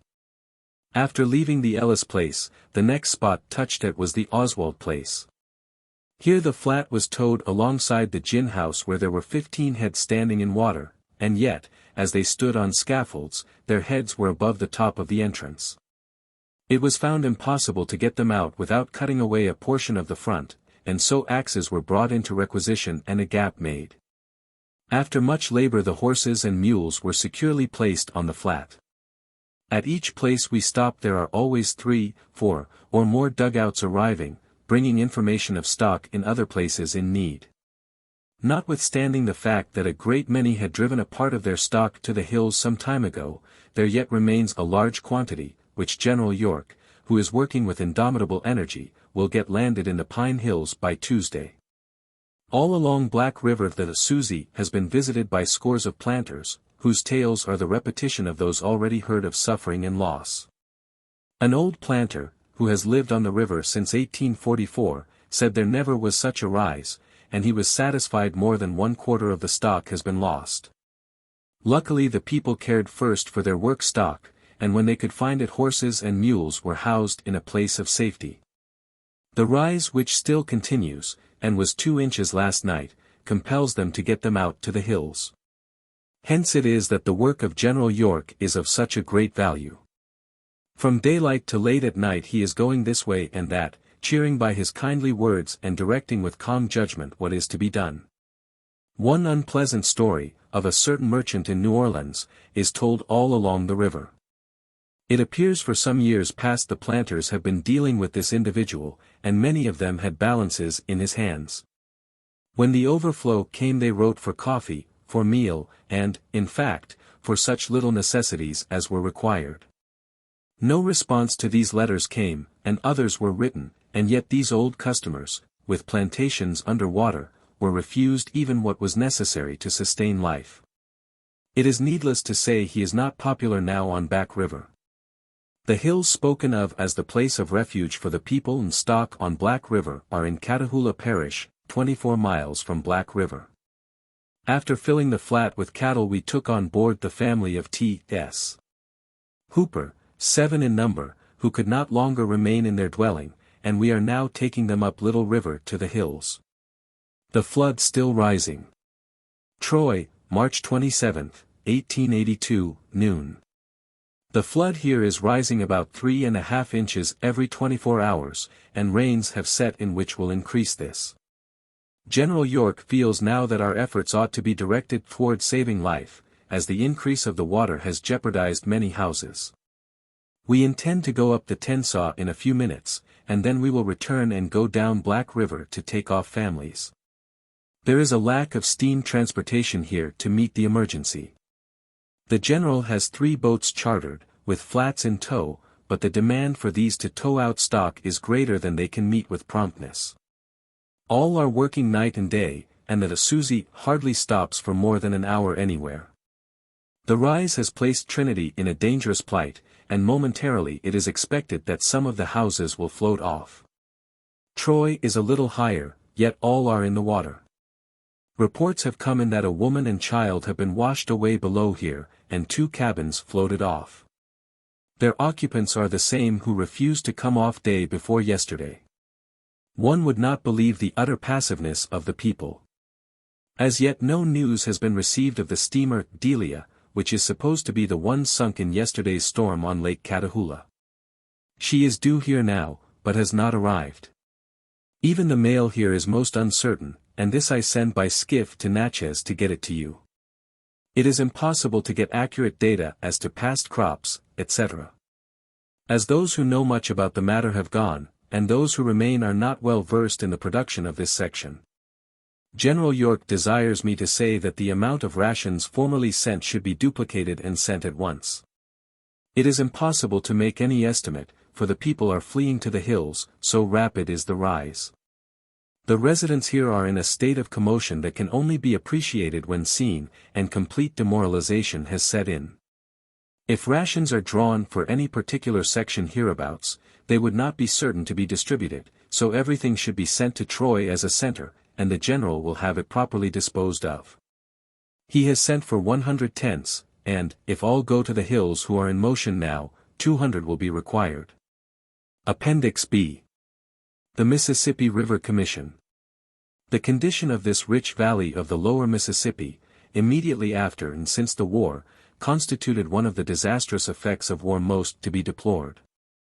Fictitious property in slaves was not only righteously destroyed, but very much of the work which had depended upon the slave labor was also destroyed or greatly impaired, especially the levee system. It might have been expected by those who have not investigated the subject, that such important improvements as the construction and maintenance of the levees would have been assumed at once by the several states. But what can the state do where the people are under subjection to rates of interest ranging from 18 to 30%? And are also under the necessity of pledging their crops in advance even of planting, at these rates, for the privilege of purchasing all of their supplies at 100% profit? It has needed but little attention to make it perfectly obvious that the control of the Mississippi River, if undertaken at all, must be undertaken by the national government, and cannot be compassed by states. The river must be treated as a unit. Its control cannot be compassed under a divided or separate system of administration. Neither are the states especially interested competent to combine among themselves for the necessary operations. The work must begin far up the river. At least as far as Cairo, if not beyond, and must be conducted upon a consistent general plan throughout the course of the river. It does not need technical or scientific knowledge to comprehend the elements of the case if one will give a little time and attention to the subject, and when a Mississippi River Commission has been constituted, as the existing commission is, of thoroughly able men of different walks in life, may it not be suggested that their verdict in the case should be accepted as conclusive, so far as any a priori theory of construction or control can be considered conclusive? It should be remembered that upon this board are General Gilmore, General Comstock, and General Suter, of the United States Engineers. Professor Henry Mitchell, the most competent authority on the question of hydrography, of the United States Coast Survey, B. Harrod, the State Engineer of Louisiana, Jas. B. Eads, whose success with the jetties at New Orleans is a warrant of his competency, and Judge Taylor, of Indiana.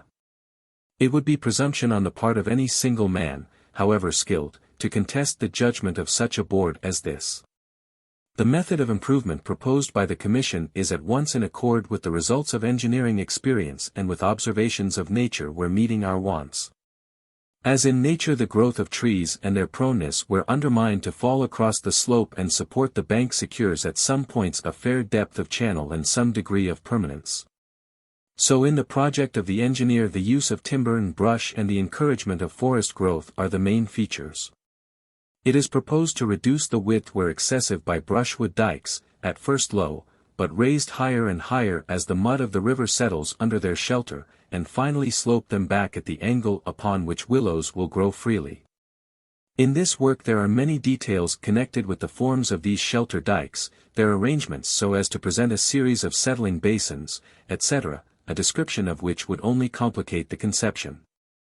Through the larger part of the river works of contraction will not be required, but nearly all the banks on the concave side of the beds must be held against the wear of the stream, and much of the opposite banks defended at critical points.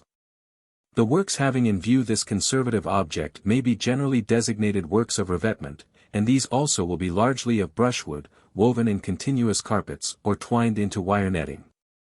This veneering process has been successfully employed on the Missouri River, and in some cases they have so covered themselves with sediments, and have become so overgrown with willows, that they may be regarded as permanent.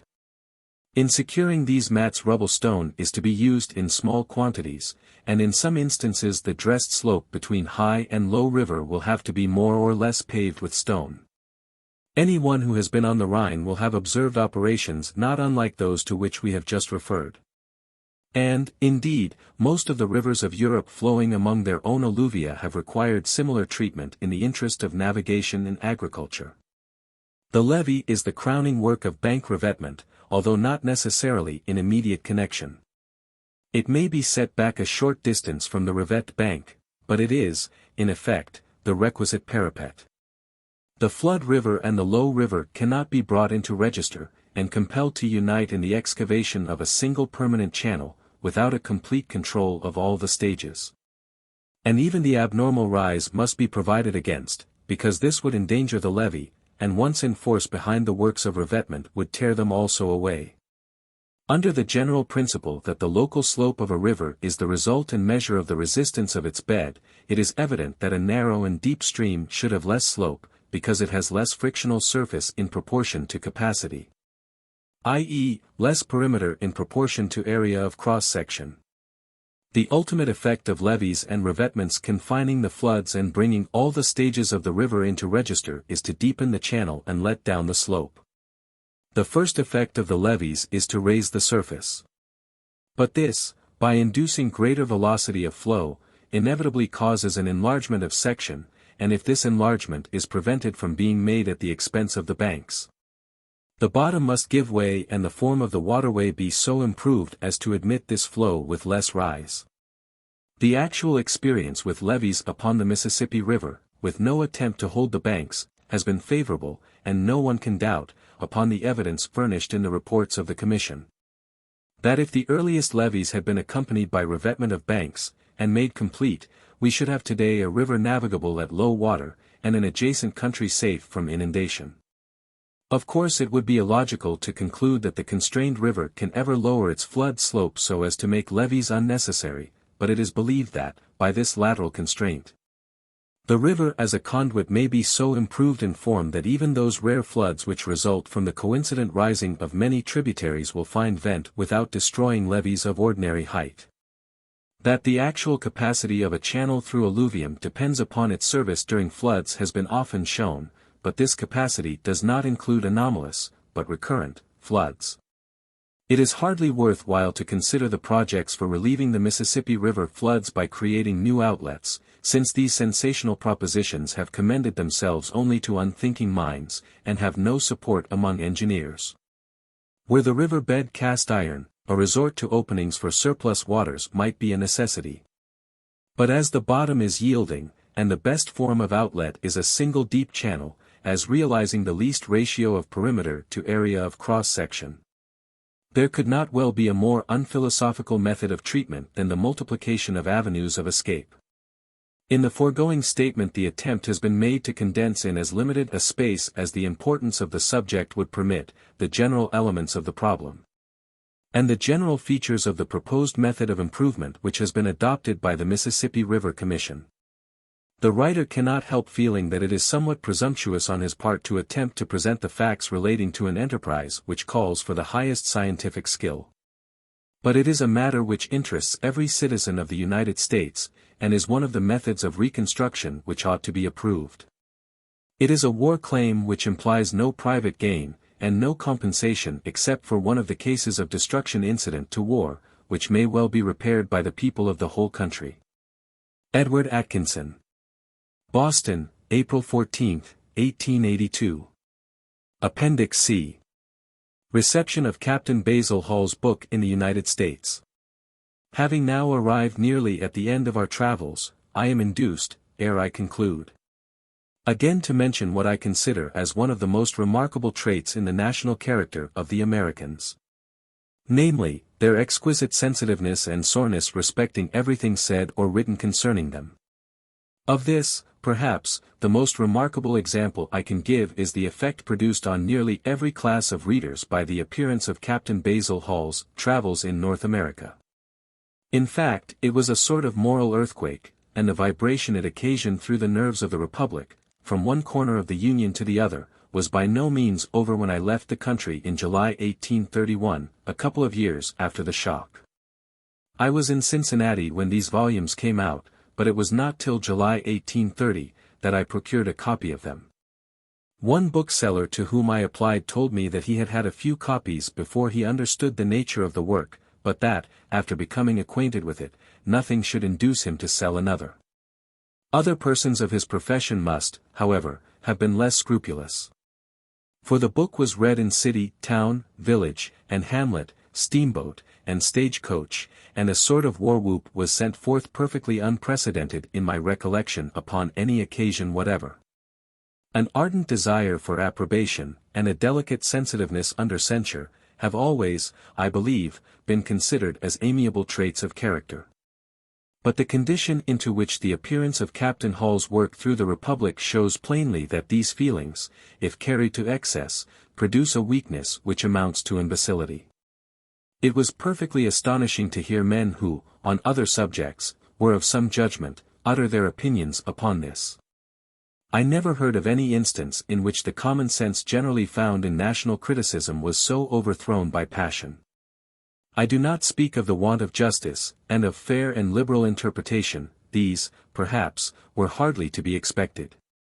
Other nations have been called thin-skinned, but the citizens of the Union have, apparently, no skins at all. They wince if a breeze blows over them, unless it be tempered with adulation. It was not, therefore, very surprising that the acute and forcible observations of a traveler they knew would be listened to should be received testily. The extraordinary features of the business were, first, the excess of the rage into which they lashed themselves. And, secondly, the puerility of the inventions by which they attempted to account for the severity with which they fancied they had been treated.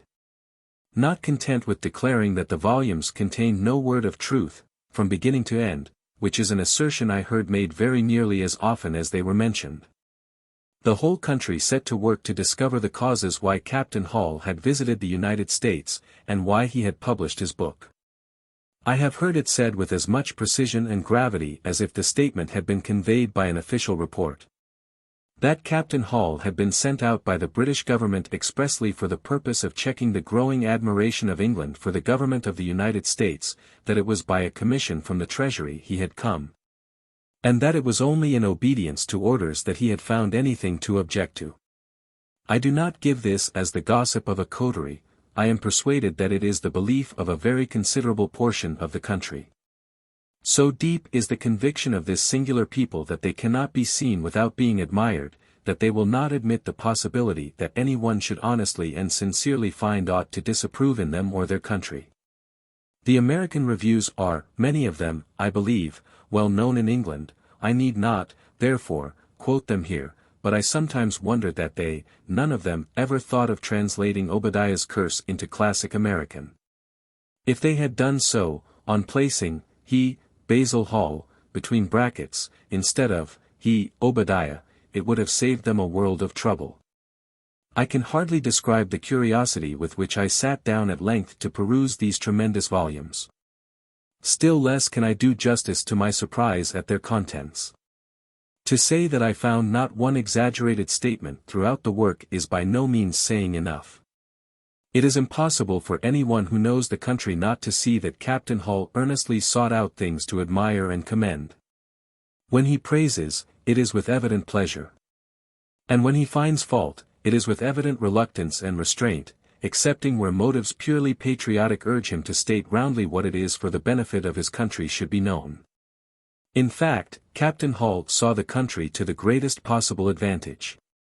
Furnished, of course, with letters of introduction to the most distinguished individuals, and with the still more influential recommendation of his own reputation. He was received in full drawing-room style and state from one end of the Union to the other. He saw the country in full dress, and had little or no opportunity of judging of it unhouselled, unanointed, unannealed, with all its imperfections on its head, as I and my family too often had.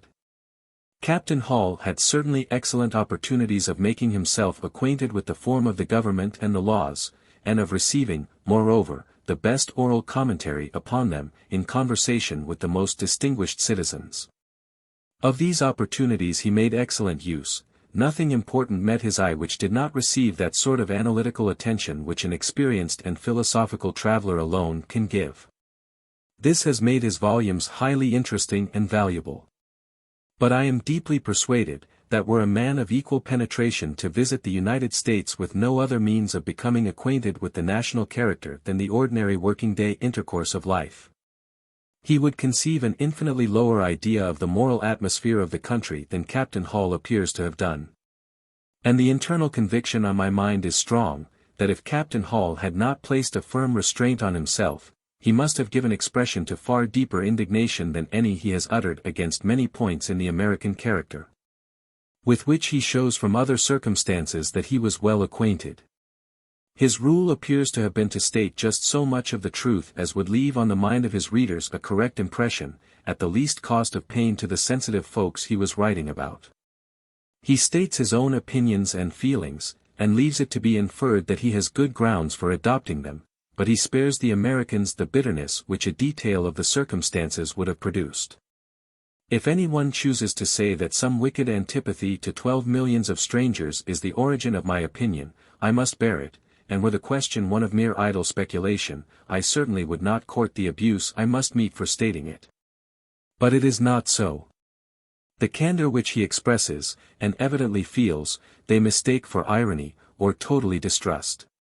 His unwillingness to give pain to persons from whom he has received kindness, they scornfully reject as affectation, and although they must know right well, in their own secret hearts, how infinitely more they lay at his mercy than he has chosen to betray. They pretend, even to themselves, that he has exaggerated the bad points of their character and institutions. Whereas, the truth is, that he has let them off with a degree of tenderness which may be quite suitable for him to exercise, however little merited. While, at the same time, he has most industriously magnified their merits, whenever he could possibly find anything favorable. Appendix D. The Undying Head. In a remote part of the North lived a man and his sister, who had never seen a human being. Seldom, if ever, had the man any cause to go from home, for, as his wants demanded food, he had only to go a little distance from the lodge, and there, in some particular spot, place his arrows, with their barbs in the ground. Telling his sister where they had been placed, every morning she would go in search, and never fail of finding each stuck through the heart of a deer. She had then only to drag them into the lodge and prepare their food. Thus she lived till she attained womanhood, when one day her brother, whose name was Iamo, said to her, "Sister, the time is at hand when you will be ill. Listen to my advice. If you do not, it will probably be the cause of my death. Take the implements with which we kindle our fires. Go some distance from our lodge and build a separate fire. When you are in want of food, I will tell you where to find it. You must cook for yourself, and I will for myself. When you are ill, do not attempt to come near the lodge, or bring any of the utensils you use. Be sure always to fasten to your belt the implements you need, for you do not know when the time will come. As for myself, I must do the best I can." His sister promised to obey him in all he had said. Shortly after, her brother had cause to go from home. She was alone in her lodge, combing her hair. She had just untied the belt to which the implements were fastened, when suddenly the event, to which her brother had alluded, occurred. She ran out of the lodge, but in her haste forgot the belt. Afraid to return, she stood for some time thinking. Finally, she decided to enter the lodge and get it. For, thought she, my brother is not at home, and I will stay but a moment to catch hold of it. She went back. Running in suddenly, she caught hold of it, and was coming out when her brother came in sight. He knew what was the matter. "Oh," he said, "did I not tell you to take care? But now you have killed me." She was going on her way, but her brother said to her, "What can you do there now? The accident has happened. Go in, and stay where you have always stayed. And what will become of you? You have killed me." He then laid aside his hunting dress and accoutrements, and soon after both his feet began to turn black, so that he could not move. Still he directed his sister where to place the arrows, that she might always have food. The inflammation continued to increase, and had now reached his first rib, and he said, "Sister, my end is near. You must do as I tell you. You see my medicine sack, and my war club tied to it. It contains all my medicines, and my war plumes, and my paints of all colors. As soon as the inflammation reaches my breast, you will take my war club. It has a sharp point, and you will cut off my head. When it is free from my body, take it, place its neck in the sack, which you must open at one end. Then hang it up in its former place. Do not forget my bow and arrows. One of the last you will take to procure food. The remainder, tie in my sack, and then hang it up, so that I can look towards the door. Now and then I will speak to you, but not often. His sister again promised to obey. In a little time his breast was affected. Now, said he, take the club and strike off my head. She was afraid, but he told her to muster courage. Strike, said he, and a smile was on his face. Mustering all her courage, she gave the blow and cut off the head. Now, said the head, place me where I told you. And fearfully she obeyed it in all its commands. Retaining its animation, it looked around the lodge as usual, and it would command its sister to go in such places as it thought would procure for her the flesh of different animals she needed. One day the head said, the time is not distant when I shall be freed from this situation, and I shall have to undergo many sore evils. So the superior Manito decrees, and I must bear all patiently. In this situation we must leave the head. In a certain part of the country was a village inhabited by a numerous and warlike band of Indians. In this village was a family of 10 young men, brothers. It was in the spring of the year that the youngest of these blackened his face and fasted. His dreams were propitious. Having ended his fast, he went secretly for his brothers at night, so that none in the village could overhear or find out the direction they intended to go. Though their drum was heard, yet that was a common occurrence. Having ended the usual formalities, he told how favorable his dreams were, and that he had called them together to know if they would accompany him in a war excursion. They all answered they would. The third brother from the eldest, noted for his oddities, coming up with his war club when his brother had ceased speaking, jumped up. Yes, said he, I will go, and this will be the way I will treat those I am going to fight. And he struck the post in the center of the lodge, and gave a yell. The others spoke to him, saying, Slow, slow, Mudjequees, when you are in other people's lodges. So he sat down. Then, in turn, they took the drum, and sang their songs, and closed with a feast. The youngest told them not to whisper their intention to their wives, but secretly to prepare for their journey. They all promised obedience, and Mudjequees was the first to say so. The time for their departure drew near. Word was given to assemble on a certain night, when they would depart immediately. Mudjequees was loud in his demands for his moccasins. Several times his wife asked him the reason. Besides, said she, you have a good pair on. Quick, quick, said he, since you must know, we are going on a war excursion, so be quick. He thus revealed the secret. That night they met and started. The snow was on the ground, and they traveled all night, lest others should follow them. When it was daylight, the leader took snow and made a ball of it, then tossing it into the air, he said, It was in this way I saw snow fall in a dream, so that I could not be tracked. And he told them to keep close to each other for fear of losing themselves, as the snow began to fall in very large flakes. Near as they walked, it was with difficulty they could see each other. The snow continued falling all that day and the following night, so it was impossible to track them. They had now walked for several days, and Mudjequees was always in the rear.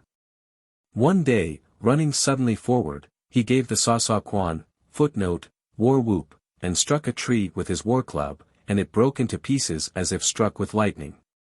Brothers, said he, this will be the way I will serve those we are going to fight. The leader answered, Slow, slow, Mudjequees, the one I lead you to is not to be thought of so lightly. Again he fell back and thought to himself, What? What? Who can this be he is leading us to? He felt fearful and was silent. Day after day they traveled on, till they came to an extensive plain, on the borders of which human bones were bleaching in the sun. The leader spoke, They are the bones of those who have gone before us. None has ever yet returned to tell the sad tale of their fate. Again Mudjequees became restless, and, running forward, gave the accustomed yell. Advancing to a large rock which stood above the ground, he struck it, and it fell to pieces. "See, brothers," said he, "thus will I treat those whom we are going to fight." "Still, still," once more said the leader. "He to whom I am leading you is not to be compared to the rock." Mudjequees fell back thoughtful, saying to himself, "I wonder who this can be that he is going to attack," and he was afraid. Still they continued to see the remains of former warriors, who had been to the place where they were now going, some of whom had retreated as far back as the place where they first saw the bones, beyond which no one had ever escaped. At last they came to a piece of rising ground, from which they plainly distinguished, sleeping on a distant mountain, a mammoth bear. The distance between them was very great, but the size of the animal caused him to be plainly seen. "There," said the leader, "it is he to whom I am leading you. Here our troubles will commence, for he is a Mishawaka and a Manitou. It is he who has that we prize so dearly, i.e. wampum, to obtain which, the warriors whose bones we saw, sacrificed their lives. You must not be fearful, be manly. We shall find him asleep." Then the leader went forward and touched the belt around the animal's neck. "This," said he, "is what we must get. It contains the wampum." Then they requested the eldest to try and slip the belt over the bear's head, who appeared to be fast asleep, as he was not in the least disturbed by the attempt to obtain the belt. All their efforts were in vain, till it came to the one next the youngest. He tried, and the belt moved nearly over the monster's head, but he could get it no farther. Then the youngest one, and the leader, made his attempt, and succeeded. Placing it on the back of the oldest, he said, "Now we must run," and off they started. When one became fatigued with its weight, another would relieve him. Thus they ran till they had passed the bones of all former warriors, and were some distance beyond, when looking back, they saw the monster slowly rising. He stood some time before he missed his wampum. Soon they heard his tremendous howl, like distant thunder, slowly filling all the sky, and then they heard him speak and say, "Who can it be that has dared to steal my wampum? Earth is not so large but that I can find them." And he descended from the hill in pursuit. As if convulsed, the earth shook with every jump he made. Very soon he approached the party. They, however, kept the belt, exchanging it from one to another, and encouraging each other. But he gained on them fast. "Brothers," said the leader, "has never any one of you, when fasting, dreamed of some friendly spirit who would aid you as a guardian?" A dead silence followed. "Well," said he, "fasting, I dreamed of being in danger of instant death, when I saw a small lodge, with smoke curling from its top. An old man lived in it, and I dreamed he helped me. And may it be verified soon," he said, running forward and giving the peculiar yell, and a howl as if the sounds came from the depths of his stomach, and what is called shikotum.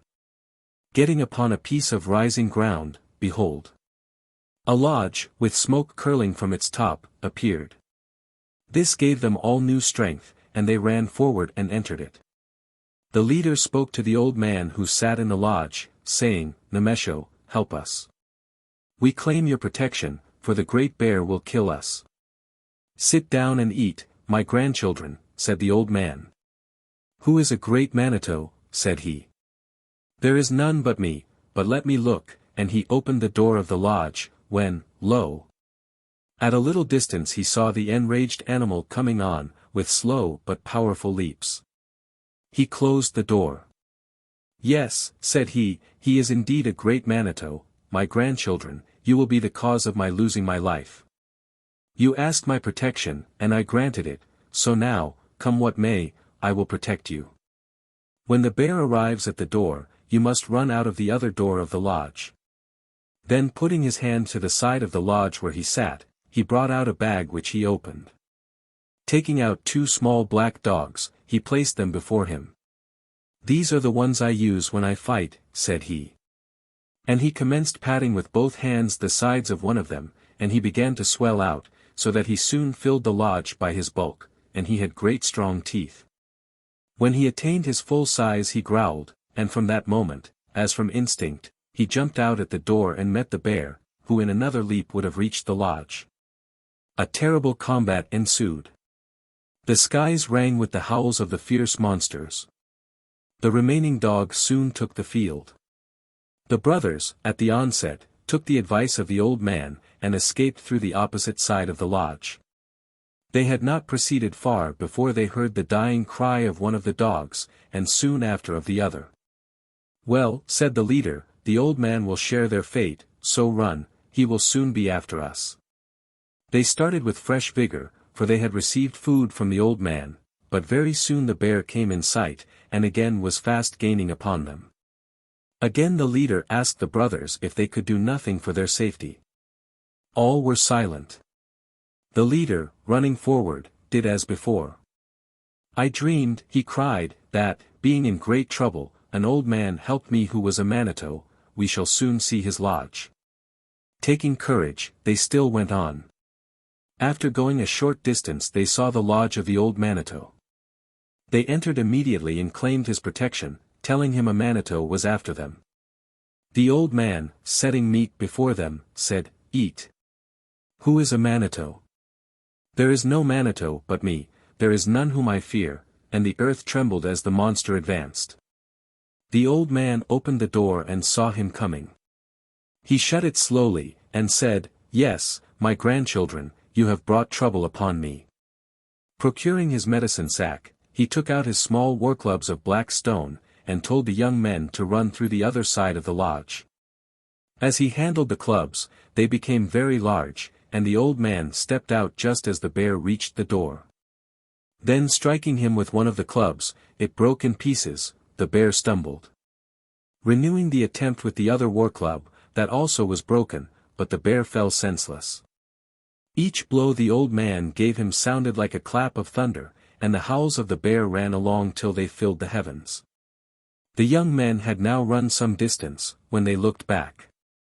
They could see that the bear was recovering from the blows.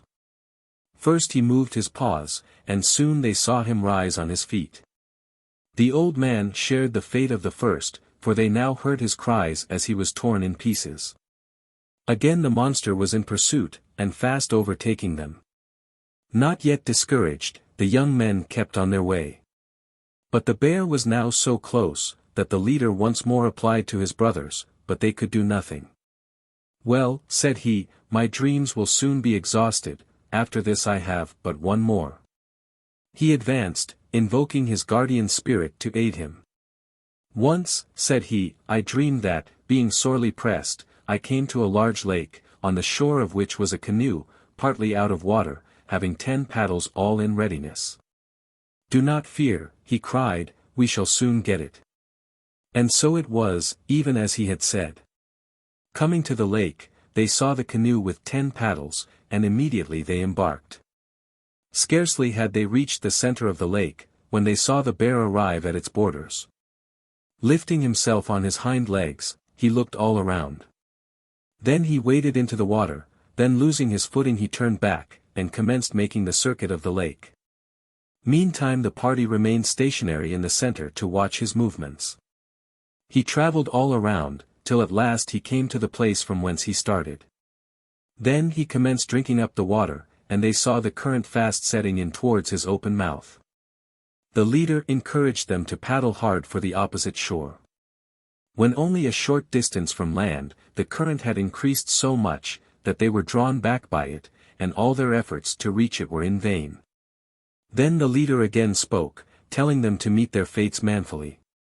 "Now is the time, Mudjequees," said he, "to show your prowess. Take courage and sit at the bow of the canoe.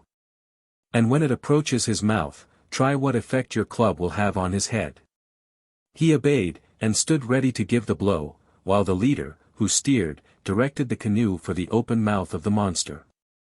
Rapidly advancing, they were just about to enter his mouth, when Mudjequees struck him a tremendous blow on the head, and gave the Sasauquan. The bear's limbs doubled under him, and he fell, stunned by the blow.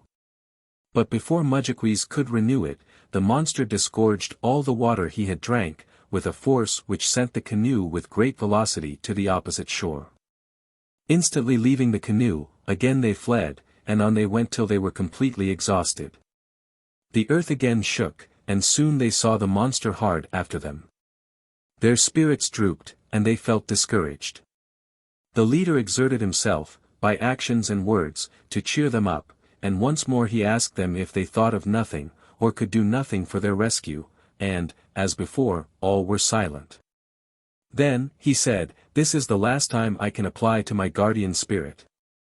Now, if we do not succeed, our fates are decided." He ran forward, invoking his spirit with great earnestness, and gave the yell. "We shall soon arrive," said he to his brothers, "at the place where my last guardian spirit dwells. In him I place great confidence. Do not be afraid, or your limbs will be fear-bound. We shall soon reach his lodge." "Run, run," he cried. Returning now to Iamo, he had passed all the time in the same condition we had left him, the head directing his sister, in order to procure food, where to place the magic arrows, and speaking at long intervals. One day the sister saw the eyes of the head brighten, as if with pleasure. At last it spoke. "Oh, sister," it said, "in what a pitiful situation you have been the cause of placing me. Soon, very soon, a party of young men will arrive and apply to me for aid, but alas! How can I give what I would have done with so much pleasure? Nevertheless, take 2 arrows, and place them where you have been in the habit of placing the others, and have meat prepared and cooked before they arrive. When you hear them coming and calling on my name, go out and say, 'Alas! It is long ago that an accident befell him. I was the cause of it. If they still come near, ask them in, and set meat before them. And now you must follow my directions strictly. When the bear is near, go out and meet him. You will take my medicine sack, bows and arrows, and my head. You must then untie the sack, and spread out before you my paints of all colors, my war eagle feathers, my tufts of dried hair, and whatever else it contains. As the bear approaches, you will take all these articles, one by one, and say to him, 'This is my deceased brother's paint,' and so on with all the other articles, throwing each of them as far as you can. The virtues contained in them will cause him to totter, and, to complete his destruction, you will take my head, and that too you will cast as far off as you can, crying aloud, 'See, this is my deceased brother's head.' He will then fall senseless. By this time the young men will have eaten, and you will call them to your assistance. You must then cut the carcass into pieces, yes, into small pieces, and scatter them to the 4 winds, for, unless you do this, he will again revive." She promised that all should be done as he said. She had only time to prepare the meat, when the voice of the leader was heard calling upon Iamo for aid. The woman went out and said as her brother had directed. But the war party being closely pursued, came up to the lodge. She invited them in, and placed the meat before them. While they were eating, they heard the bear approaching. Untying the medicine sack and taking the head, she had all in readiness for his approach. When he came up she did as she had been told. And, before she had expended the paints and feathers, the bear began to totter, but, still advancing, came close to the woman. Saying as she was commanded, she then took the head, and cast it as far from her as she could. As it rolled along the ground, the blood, excited by the feelings of the head in this terrible scene, gushed from the nose and mouth. The bear, tottering, soon fell with a tremendous noise. Then she cried for help, and the young men came rushing out, having partially regained their strength and spirits. Mudjaquis, stepping up, gave a yell and struck him a blow upon the head. This he repeated, till it seemed like a mass of brains, while the others, as quick as possible, cut him into very small pieces, which they then scattered in every direction. While thus employed, happening to look around where they had thrown the meat, wonderful to behold, they saw starting up and turning off in every direction small black bears, such as are seen at the present day. The country was soon overspread with these black animals. And it was from this monster at the present race of bears derived their origin. Having thus overcome their pursuer, they returned to the lodge. In the meantime, the woman, gathering the implements she had used, and the head, placed them again in the sack. But the head did not speak again, probably from its great exertion to overcome the monster. Having spent so much time and traversed so vast a country in their flight, the young men gave up the idea of ever returning to their own country, and game being plenty, they determined to remain where they now were. One day they moved off some distance from the lodge for the purpose of hunting, having left the wampum with the woman. They were very successful, and amused themselves, as all young men do when alone, by talking and jesting with each other. One of them spoke and said, "We have all this sport to ourselves, let us go and ask our sister if she will not let us bring the head to this place, as it is still alive. It may be pleased to hear us talk, and be in our company. In the meantime take food to our sister." They went and requested the head. She told them to take it, and they took it to their hunting grounds, and tried to amuse it, but only at times did they see its eyes beam with pleasure.